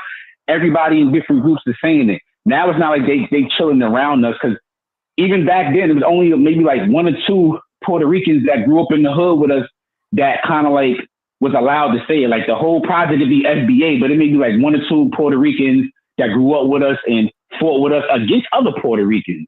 You know what I'm saying? Like, so they kind of got a pass, but we used to beat them up too. You know, like, you know what I mean? I feel you, fam. I got a question for you before we let you go, because before I let you land your plane, because we got a lot of people calling in. Yeah, no doubt. You been to the Fed? You said the Feds. I don't know. Where'd you say you went to? Prison, or you know what I'm saying? Yeah, not the Fed, the state, yeah. The state. Okay. I'm gonna ask you a question. Who is the FBA's allies? The FBA allies is we by ourselves. Damn, that's fucked up. That's just we by ourselves for the most part. Like I said, we went to war with the Caribbean. We went to war with Puerto Ricans, Dominicans, Mexicans. We go to war with Muslims. Like we go to war with everybody. That's regular. I mean, like on some like FBA. Like you saying, so it's just us. Yeah. So that's what I wanted to hear, fam. We appreciate you calling in. It's segregated like that. It's just us. Yeah. Do you got a platform you want to promote, or Instagram, or anything you want people to be able to come check you out on? Yeah, I got a YouTube, you know what I'm saying, that I'm trying to build and all that called This Is a Man's World TV. Hey, holla at us, man. We'll come on your platform and chop it up with you too, man. This is a Man's World TV. Salute, fam. Yeah. All right, salute. All right. Yeah, man. We got the channel going crazy right now, fam. I don't know. You know what I'm saying? Somebody on. I love the love. We here for it, man. We here for it. Should we put the link in the thing so somebody can pop their face on the screen? Yep. It's love to see our people. Ain't nothing wrong with that. Put a link in there so if they want to tap in, they can tap in. Or if y'all want to call in, y'all could call in. Yeah, I think calling in is. Hey, in the comment section, do y'all want to put your face on the screen? Let us know that. They laughing at your thumbnail. You killed it with that, fam. What they say, the Tether Squad. Yeah. we off at Terror Squad shit. We ain't scared of them. We ain't scared of Fat Joe, man. It's the Tether Squad, not the Terror Squad, fam. Let me play a clip though. Before we get another call in, let me make sure I get a clip in of a conversation. We're gonna play the Dr. Umar clip, because Dr. Umar said something that I don't know. I was interested in what Dr. Umar said though, but I don't know what everybody take is. In the comment section, on the phones or whatever, tell me what y'all think about what Dr. Umar had to say right here, man. Dr. Umar Ifatunde, the most relevant voice in the Black African world, not just in America, but the entire planet. I am volunteering to facilitate this conversation. There needs to be a conversation. There needs to be clarity. Too many people are not speaking up who know the truth because they don't want to offend people. Whether you don't want to offend the American Africans, whether you don't want to offend the Latino Africans, we need truth. So I'm saying today on Thursday, December 26th, day 1 of Kwanzaa, the principle is umoja. Let us organize. Let us unite. We need unity. Now, I do want to say this. Being the creator of something isn't the same as being a contributor. Dr. Umar Ifatunde is a serious contributor to the history and legacy of Pan-Africanism. I did not create Pan-Africanism. I am a serious contributor to the legacy of Black psychology, but I am not one of the founders of Black psychology. I am a serious contributor to the history and culture of Black oration and oratory and public speaking. But I am not one of the founding mothers or fathers of Black oratory and public speaking. So you can create something or you can be a contributor. The right, excellent, honorable Marcus Messiah Garvey is the greatest Pan-Africanist who ever lived. But he did not create Pan-Africanism. It predated the birth of even his parents. So again, we need to clarify. Were the Latinos there at the founding of hip hop? Or were they simply contributors to hip hop? Man, listen, we ain't going through this, man. This is my opinion. We ain't doing all this, Dr. Umar. Preach and do your thing, but look, we already know who they are. We ain't sitting down with nobody trying to discuss and figure out who it is. We know who it is. Let's sit down and discuss what today was. Economics. It was social economics for Kwanzaa, group economics. So why don't we talk about that? Why don't we talk about how we gonna get some group economics, some stability, how we can get something stuck, you know, that we gonna have, instead of us talking about who run rap. I mean, who made it? We already know who made it. We already proved it on the internet. That's true. That's the argument is actually already over. You know, I was reading the comment section of that clip that I just played you, fam, and on that clip in the comment section, people were saying you didn't originate scamming. You know what I'm saying, Dr. Umar, Right. but where the school at? That's what they were saying. Where the school at? And I rock with Dr. Umar. I was supposed to have Dr. Umar on my platform. He was trying to give me a low ticket, but he be saying some good stuff, but he be saying some foolishness. And that's everybody on these platforms. You know, I might say some foolishness For sometimes. real, you gonna catch me, man. But for the most part, long as there's somebody here, that's why when we have things and we speak about it, we need to have our brothers that's gonna say things. See, FBA, one thing about them, they gonna say something. They not gonna sit back and let you just do whatever you gonna do when you sound crazy. Just like we gotta check Dr. Umar something. Well, we ain't sitting down with them, bro. We ain't doing all of that. They cool, they our brothers, but we ain't, bro. We trying to sit down and organize something big. We just getting to where we can recognize each other. We trying to do something bigger than that. If we gonna sit down and have some, you know, have a whole meeting. Niggas talking about you look like you Ethiopian, fam. You see this nigga? Nah, we don't even need to, you know, we need to keep the conversation going, because you know what I'm saying, we get to paying too much attention to the comment section. It'll drive us crazy, you know, because they in here wilding, folks in her wilding in the comment section, fam. You know, one person been up to the school, Tiffany D. Coates. Okay. Yeah, she still ain't text me her dang on number. How she, or did she call in? Because I'm tipsy now, fam. But let's get B-Lo on the phone. B-Lo, where you coming from? He 56, calling from New York City. Let's get B-Lo on the phone. Educate us, B-Lo. B-Lo, what's popping? What's popping, B-Lo? What's popping, brother? I'm from New York, man.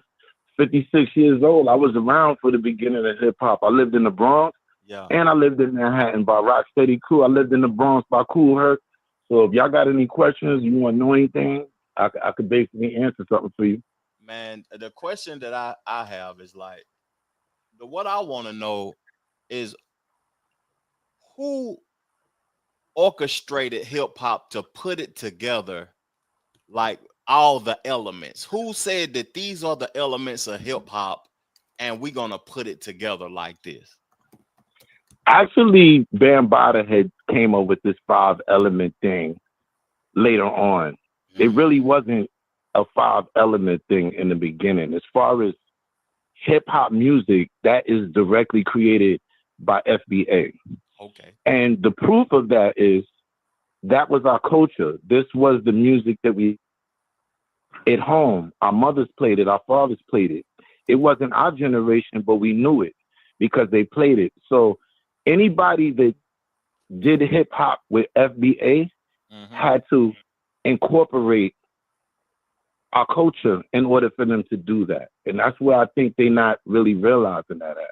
What is the group that is that African Bambaataa is with? I know it's some sort of African thing. I'm kind of tipsy right now, but tell me the group that African Bambaataa is a part of. That was called the Zulu Nation. The Zulu Nation. That is who created the 5 elements, ain't it? Well, he didn't create no 5 elements. He just named it. And he named breakdancing one of them, which most of us don't believe breakdancing should be an element. It's just one form of dance. FBA came up with dances every 2 weeks. Why just single out breakdancing? Yeah, that you know how many dances is part of hip hop? Right. So I don't recognize breakdancing as that, but breakdancing is a part where, you know, the Latino brothers could show that they helped develop it and all of that. A lot of us started it, and you can pull up videos with Crazy Legs and different people saying it, but at some point, when we were trying to get girls and stuff like that, we kind of left it alone. We didn't see any money in it at the time. It was the early stage. Yeah. So they kind of picked it up.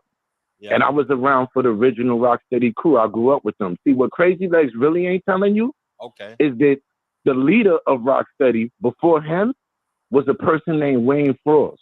Wayne Frost. FBA. Yeah, and you can pull them up. You can Google them right here on YouTube or whatever. Wayne Frost, a.k.a. Frosty Freeze. Mm-hmm. So around this time, Rocksteady was basically half black, half Puerto Rican, but that's the 80s, though. So now you go to the 70s, you will go to a crew called Rock City Crew, which was out. And Frosty Freeze and the rest of them would look at people like Charlie Rock, Fritz, and different people who were breakdancing. Yeah. The brothers started the breakdance.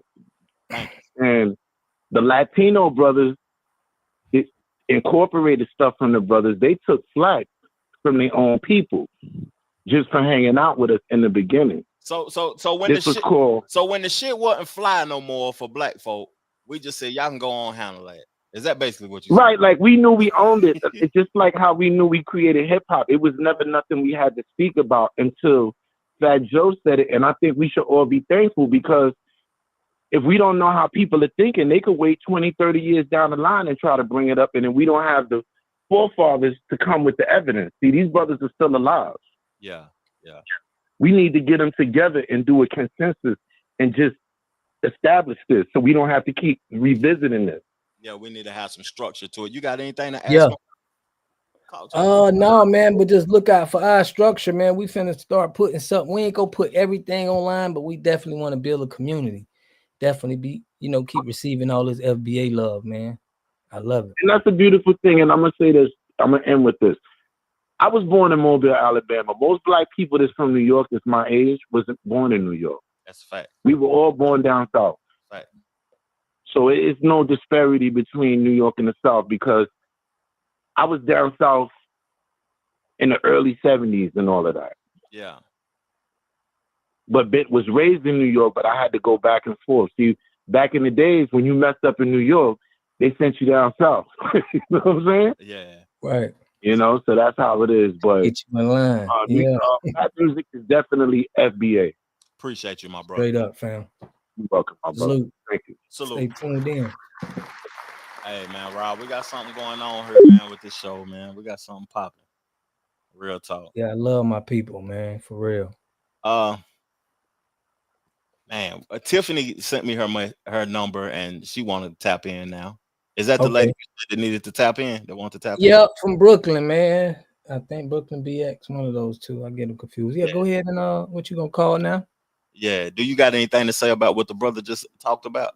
No, man. I mean, I just think that it's good for us getting together, hearing everybody's story. That's true. We appreciate everybody's perspective, man. You was going in a little bit on that Dr. Umar clip too, Rob. Now, yeah, you was a little passionate about that nigga talking about town hall meetings and shit. Man, we don't got time for that right now. I mean, we all together right now, but I ain't gonna talk y'all head off about it. Yeah, that's facts. Let me get Tiffany. We about to tap in with you, shawty. Make sure you have your you know what I mean. Answer the phone, shawty. They already did. We want to hear your perspective. If y'all want to get in faster too, hit that Cash App up or hit up the, you know what I mean? Hit up Water God TV and send some bread through, and you can get into the conversation faster. How you doing tonight, Tiffany? Hey, good evening. Good evening. Peace and blessings to everybody in the chat and everybody. Mr. Trevor, what's up? What's popping? Peace and love. How you doing tonight, though? We want a woman's perspective. I'm from Brooklyn. Okay. I'm from Brooklyn, New York. Okay. I'm almost 50. So I've been a part of hip hop for a little while.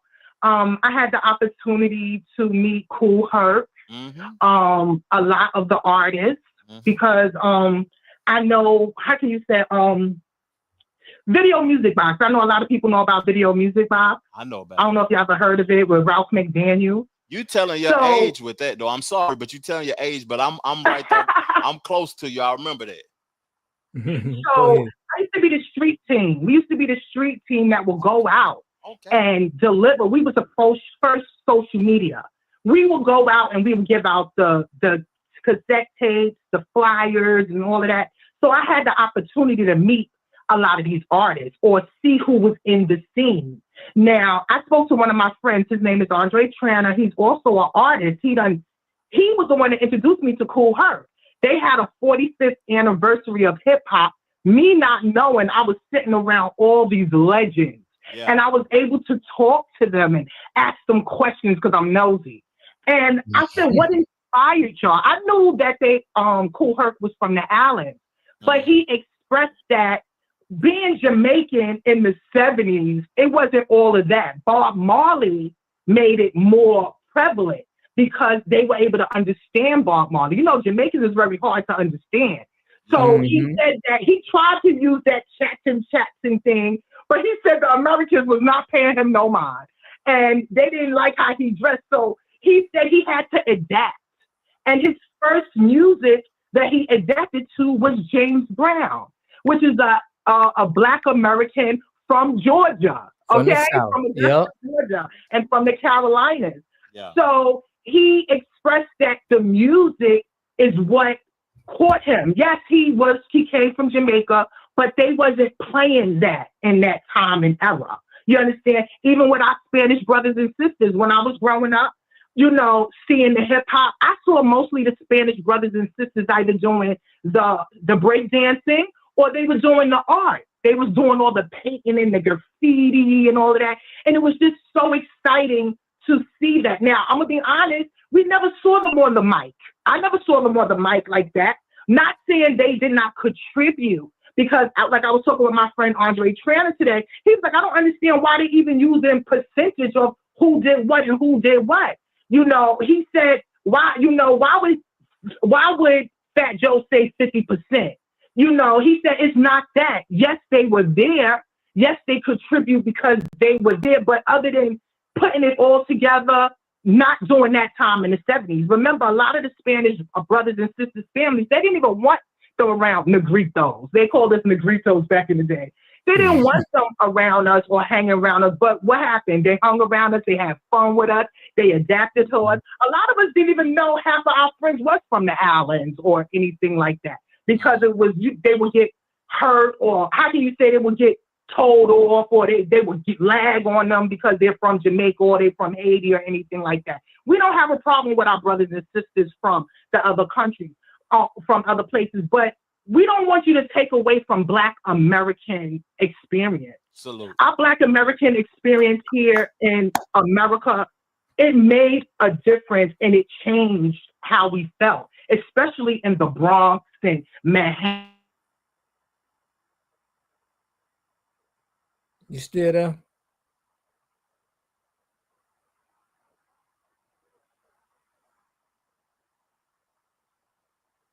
No, we don't hear. We don't hear, Trev. Keep talking. Oh, okay. So our experience, you know, that we went through is what made hip hop, the Black American experience. They was having rent parties. People couldn't pay their rent. Right. You understand? So we put together some parties, you know, and it's at the party, and they brought people in and helped people out. So I really think that we need to do more history about what's going on, and that's why I like Tariq Nasheed. Tariq Nasheed, only reason why he made Microphone Check is because when Fat Joe and Busta said it was 50% Spanish and 50% Jamaican, he said, I'm going to New York and I'm going to start interviewing people. And that's what he did. He came to New York, started interviewing people, and made a movie in 1 year. Who does that? Right. In 1 year. To produce this, and I actually ordered it. I recommend that people go out there and they order it and watch it, because he did break it down. Again, we're not taking away from our Spanish brothers and sisters. Okay. We salute y'all. Y'all was there. And the Fat Joe thing, let me tell you something. Okay. Me being from Brooklyn and going to the clubs, the Tunnel, Envy, the Roxy's, I can name them. Y'all from New York, y'all know these clubs. Do you know that any time that I went to the club, guess who was there? Fat Joe. Fat Joe. Yeah.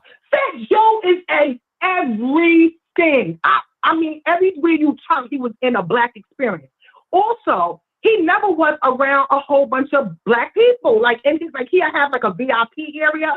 It will only be Spanish women, him and Big Pun. I will always see them out. He never had black sisters around. I think Remy Ma's the only black sister that is around. I think the one that was more connected with black Americans was Big Pun. Big Pun was that person. You understand? That was more connected. Okay. So a lot of people don't know that. You understand what I'm saying? That if it wasn't for Big Pun, we wouldn't have Fat Joe. Yeah. You understand what I'm saying? So they need to respect that also. But Big Pun had his own little thing that he was going through. But I can actually say I was able to experience seeing all of these people, being around them, seeing what was going on, and we all contribute to something, especially the Black American experience. Yeah. Wow. Man, we appreciate I appreciate you, Tiffany. For real, we appreciate you. Yes, I appreciate. I'm so proud that y'all doing this. I do a podcast too. I do a podcast, the Black Therapy Show. We talk about things that's going on about us, and also we talked about this. You know, talk about our brothers and sisters. And I'm from my family. My father's from Georgia, so I have Southern roots inside me. Also from Macon, Georgia. My father migrated here in the '60s to New York, to the late '60s, and he met my mother that was from the Bronx. Yeah. So, you know, I'm a New Yorker, but with Georgia blood in my veins. But I definitely want to say thank y'all for making this connection and letting us having this conversation, because we need to, and we need to stop being divisive against one another. Also, the N-word is a problem for me. You know, I'm also a beauty artist. So I done did music videos with Joel Ortiz and stuff like that. And when I went on the set, they say the N-word more than we do. And I was in a state of shock. I was like, why are they saying the N-word? Because not one Hector or Miguel was hung in a tree in the Deep South. Have y'all ever heard of one? No. I never heard of it. So I don't think that we as black people, like y'all said in the South, they don't do that. Yeah. But us as black people, we allow people from outsiders to be able to call us that word. And we should not even, we shouldn't even use it anyway. But we should not let outsiders. So when you go on a platform and you call us dirty FBA N-words, but you hanging out with us dirty F-word, N-words, you understand? You riding off of us, you getting our money. That's not right. That's not right. So yes, we have to stop using the N-word against one another.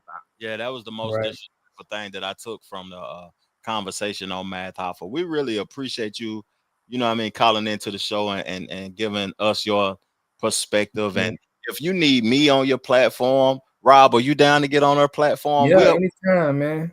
Yeah, we'll collaborate, man. We're trying to FBA and start a little community network. Yeah.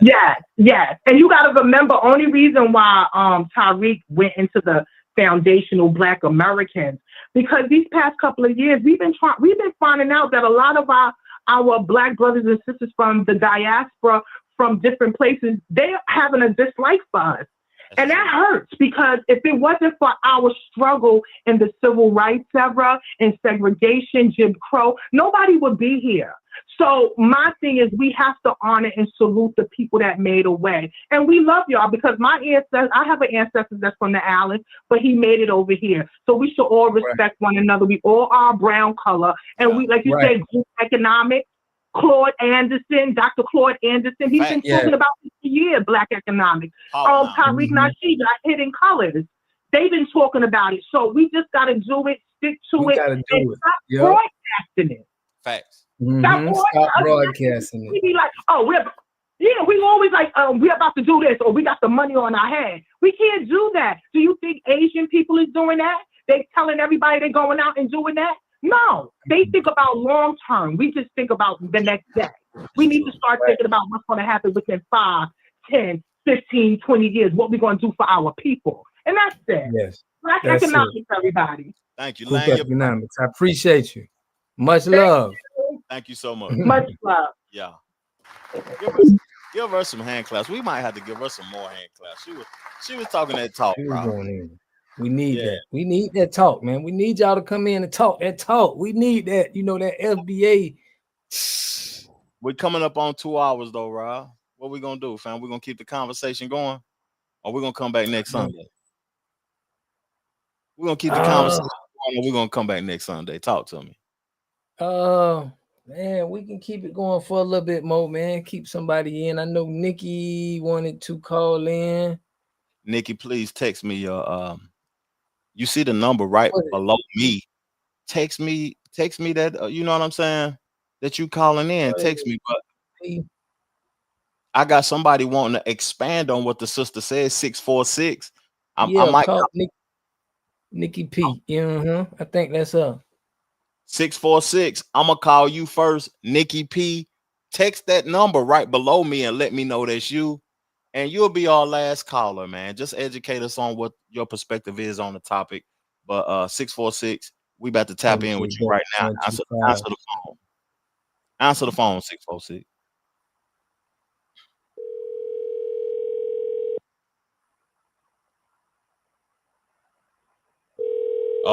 They done let it ring twice. We ain't used to this. And they usually pick up on the. No, they ain't serious. They ain't serious, Rob. Nikki P, hit that text, man. I think this been a good conversation, though, fam. Yeah, definitely a good conversation. We got to keep it going. Trump said they eating the pets. I guess we were right. Hey, man, he gonna deport a lot of people, man. They gonna act like they FBA in a minute. They gonna be like, I'm FBA. I'm FBA. They gonna want to be FBA her in a minute, man. She gave Palm props, though. She said that, you know what I'm saying? Palm was the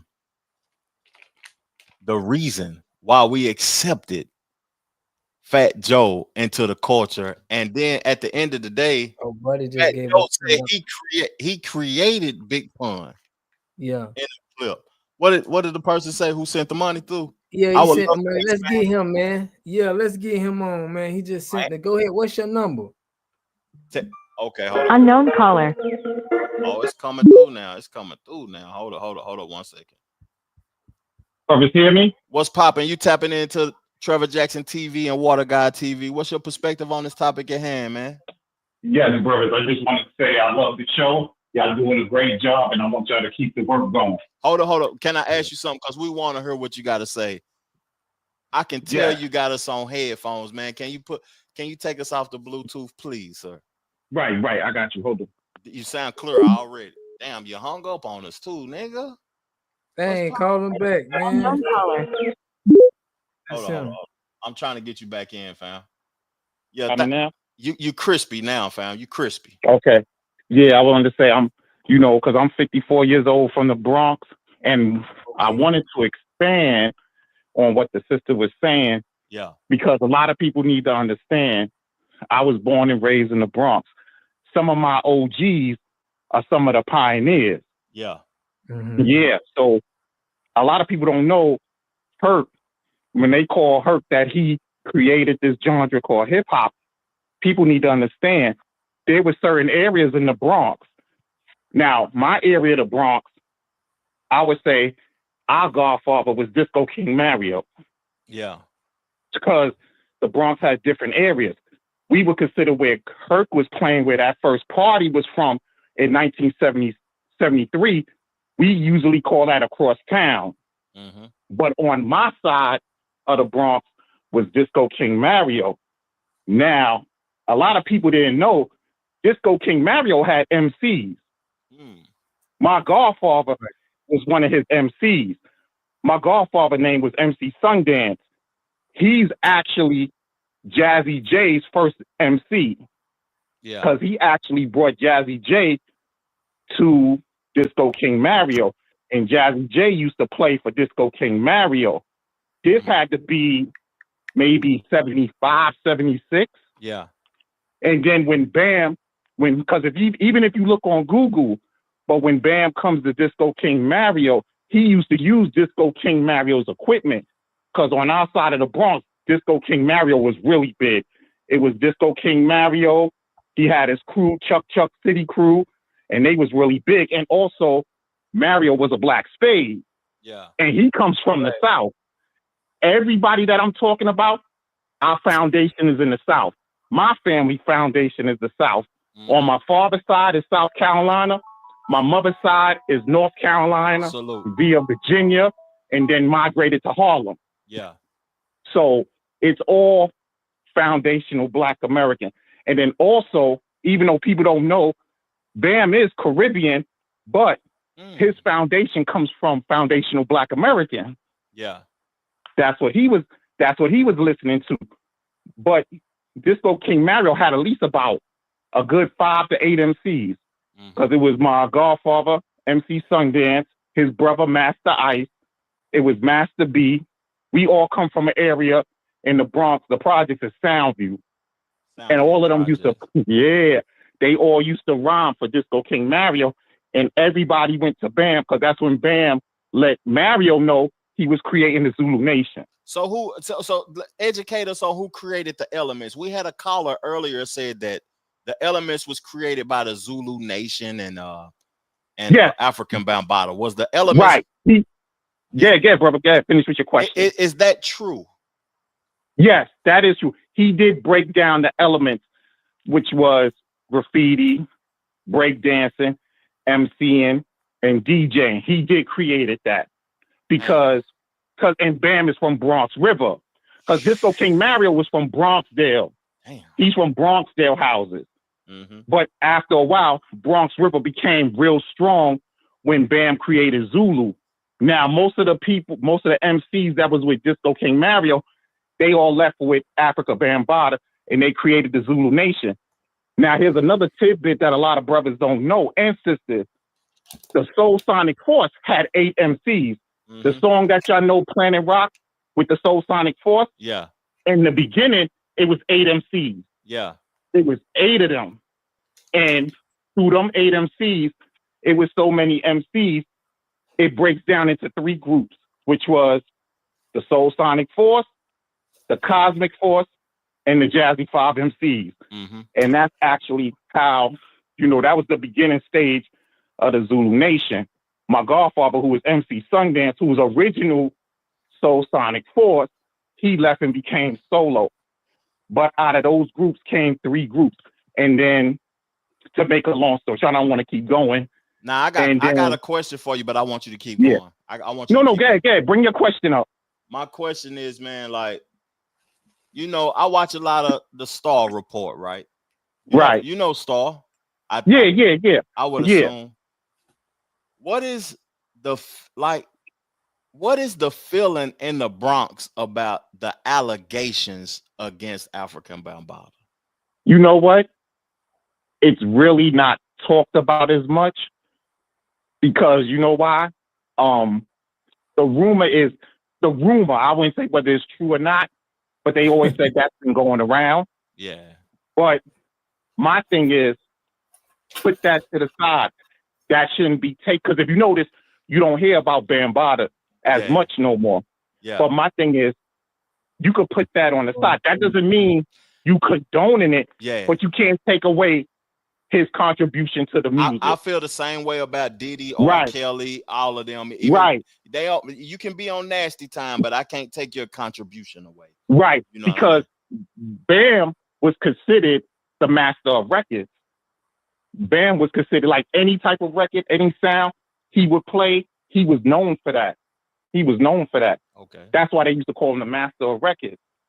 But like at one time, like I said, the Zulu Nation and Bronx River, where Bam is from, they became real strong. Now, the reason why I say, for me, my personal opinion, I believe is Disco King Mario more than Herc, because if you look at Disco King's Mario tree, he has Bambaataa, because Bambaataa used his equipment and he let Mario know that he was creating Zulu Nation, because after a while, Mario started, after a while, everybody has their run, and Zulu Nation was getting really strong. But then come from the Bambaataa tree, you have Jazzy J. And then with Jazzy J, you got Jazzy J, who had his group, was called the Jazzy 5 MCs. Now, the original name of the group was, I know a lot of people didn't know this, it was Jazzy J, DJ Red Alert, and the Jazzy 5 MCs. Red Alert was actually part of that group. Okay, DJ Red Alert. Yes. Red Alert that y'all hear, Red Alert Going Berserk. Yeah, I know. He was original, right? He was the second DJ of that group. Yeah. And then you had Cosmic Force. Which I know if y'all heard of the MC Queen Lisa Lee. Okay. Yeah. Yeah. Queen Lisa Lee was part of that group because Queen Lisa Lee was the original Soul Sonic Force member too. That's why if y'all watch Microphone Check and you hear Busy B, he'll tell you the only two females I remember was Sha Rock and Lisa Lee, which Sha Rock was with the Funky Four, and Lisa Lee was part of the Soul Sonic Force. Now, from the Jazzy, then you go into the Red Alert tree. Let me go back to the Jazzy J tree. I ain't trying to rush you, my brother, but we need you to land your plane. Okay, Because my point I'm just trying to make is that for me, there should be more research on the Disco King Mario part. Okay. Because his tree is extensive. And a lot of people will tell you that Disco King Mario was there. And I'm talking about this had to be around the same time with Herc. It's just that it was a different area of the Bronx. That's all I was saying. But I don't want to go into that because it could go into more and more and more. And I know other people want to call. Yeah. So brothers, do your thing. Tap in with us. Appreciate it, man. Stay tapped in with us, for real. Oh, yeah. And, we'll definitely could kick it, and I also, we'll definitely could kick it. And if I can, I'm going to let some of my OGs know about your show, and maybe you could interview some of them, and they could even break it down even more, Definitely. We're going to keep this dialogue going. Thank you. Appreciate it. Yeah, definitely, brothers. Y'all peace. Okay. Peace and love. Hey, we only got one more caller, family. We gone, man. We gone. Man, I love that though. Man, I love speaking to y'all though. It was great, man. I could do this, man. It was all love. So we got one more caller. Who we got? Yeah, we got one more caller. What was your perspective about what Buddy was talking about though? Because that was interesting, fam, about African. We've been hearing a lot about that DJ, that disco DJ. I would like to get more information on that, but I've been hearing that. I think that's the second or third time that I heard that they kind of, the disco DJs was doing their thing too, and then they ain't getting the proper recognition as they should. So I'm all for anybody, who put in their work to get their recognition. That's what this is all about. They making it about trying to beef with other islands, and we ain't really on all of that. We just trying to stand up for what our ancestors did. Stop pushing it and making it everything else. Let's just keep it right there. All facts. We don't want no problems. We don't want no negative energy. We just want to know. Salute to New York, first of all. Because my brother Water Guy, a Florida native. I'm a Tennessee nigga that's in the Carolinas. And at the end of the day, I've contributed to hip hop culture in ways that a lot of people that's on our platforms may not know about, fam. And they may not ever know about, but I've contributed in major ways. And I'm gonna call this lady, and I want you to introduce. I want you to, handle the business, Rob. Handle the business.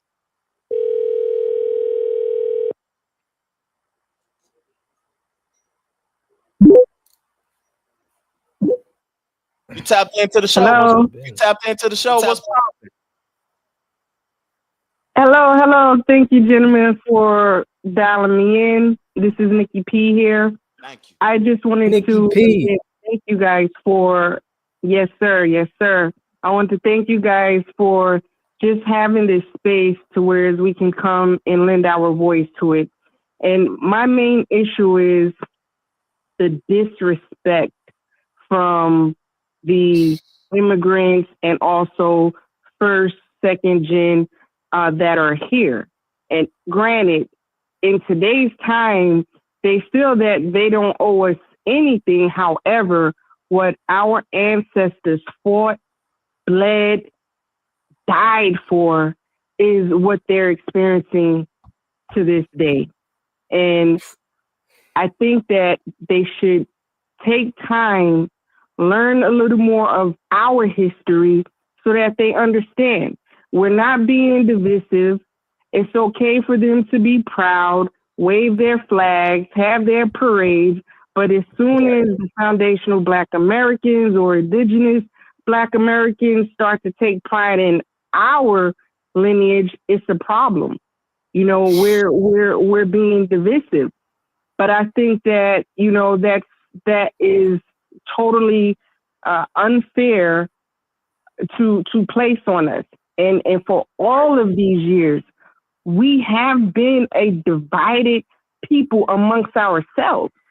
Right. And so now that we are coming together, standing on code, I put a message in there. I heard another content creator say, you know, it's the code that's our leader. We're not making one individual a leader because, as in the past, you see that the government or whomever will come together and take these so-called leaders out. So we have to stand on code. We have to stand for something. And with the Fat Joe, right, understand that he's been a little too comfortable. I made a comment in another page and I said, it has to start with our men, right? It has to start with our brothers that are checking these guys. You cannot allow them to be comfortable. I'm from New York, you know, born and raised there, spent time all over the world, right? But that word never resonated with me. I've never used that word in my household. I may say ninja, but I've never used that word. And so if we are to start getting these people checked, then it has to start with us. And the Black faces that are infiltrated within our communities, we have to get them under an understanding as well. You may look like us, but again, your history is not like our history. So you yourself cannot use that word. People from England, you guys can't use the word. People from Africa, you guys can't even use that word. Not saying that we take ownership, but the thing is that was bestowed upon our ancestors in a very derogatory manner. It's specific to us. America, yes. FBAs, it's specific. Yes. Yeah. Absolutely. So I don't care if you guys think it's cool or not. You have to have a little respect, and you can use other words, right? And again, if you have FBA that use other words, you yourself can use other words. Yeah. Exactly. I got a question for you. Yes, sir. Oh, I got a question for you, Nikki P. So, knowing that, I know you were saying that about Black people, and I guess our struggle. Our struggle is different from, you know, other struggles. Really, when it comes down to the dollars and cents, when we speak about Black Wall Street and towns that we was built, I mean, we talking about billions and billions of dollars. So, what do you think is our next step, like as far as the FBA, a group of people, as far as the wealth gap and the financial struggle that we went through? What do you think is a good way that we can proceed with FBA? So I know that there is a push for the reparations, right? And I support that. Do I believe that I'll see that in my time? I don't. But just like our ancestors, they fought for freedom. They may have not seen it in their time, but their descendants are free, right? So I think for America to atone for that very, very devastating time here on this land, they have to compensate for that.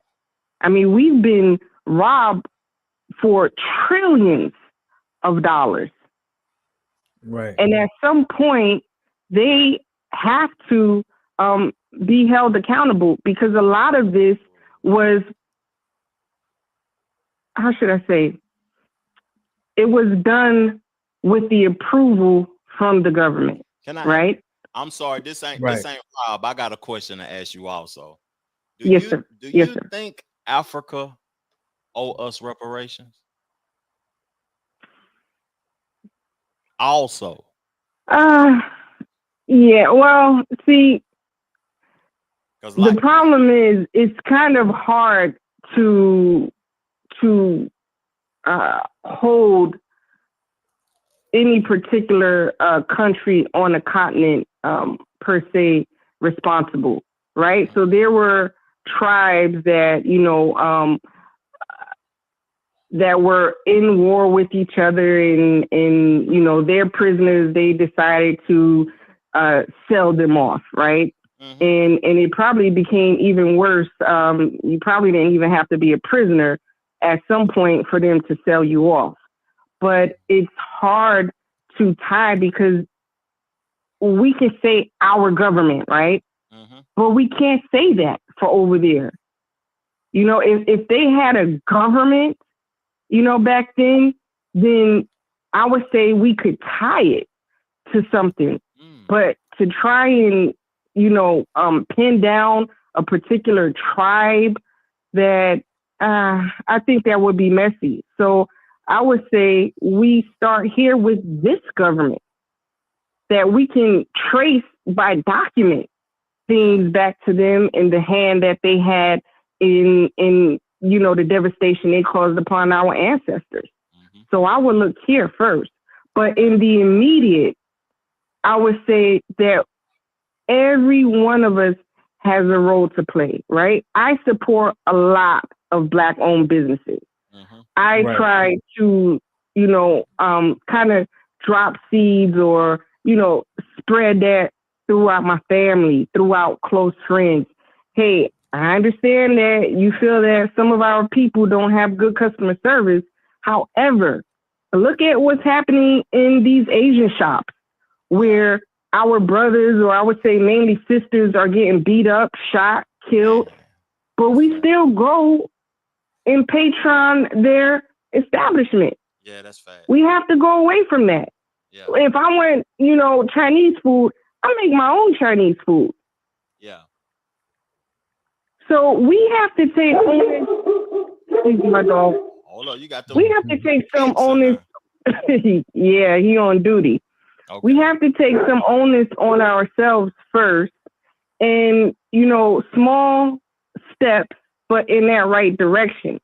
And so right there is where we have to start. You guys are talking about creating something on the back end, and that's a good thing, because we need something for us in any business that we start.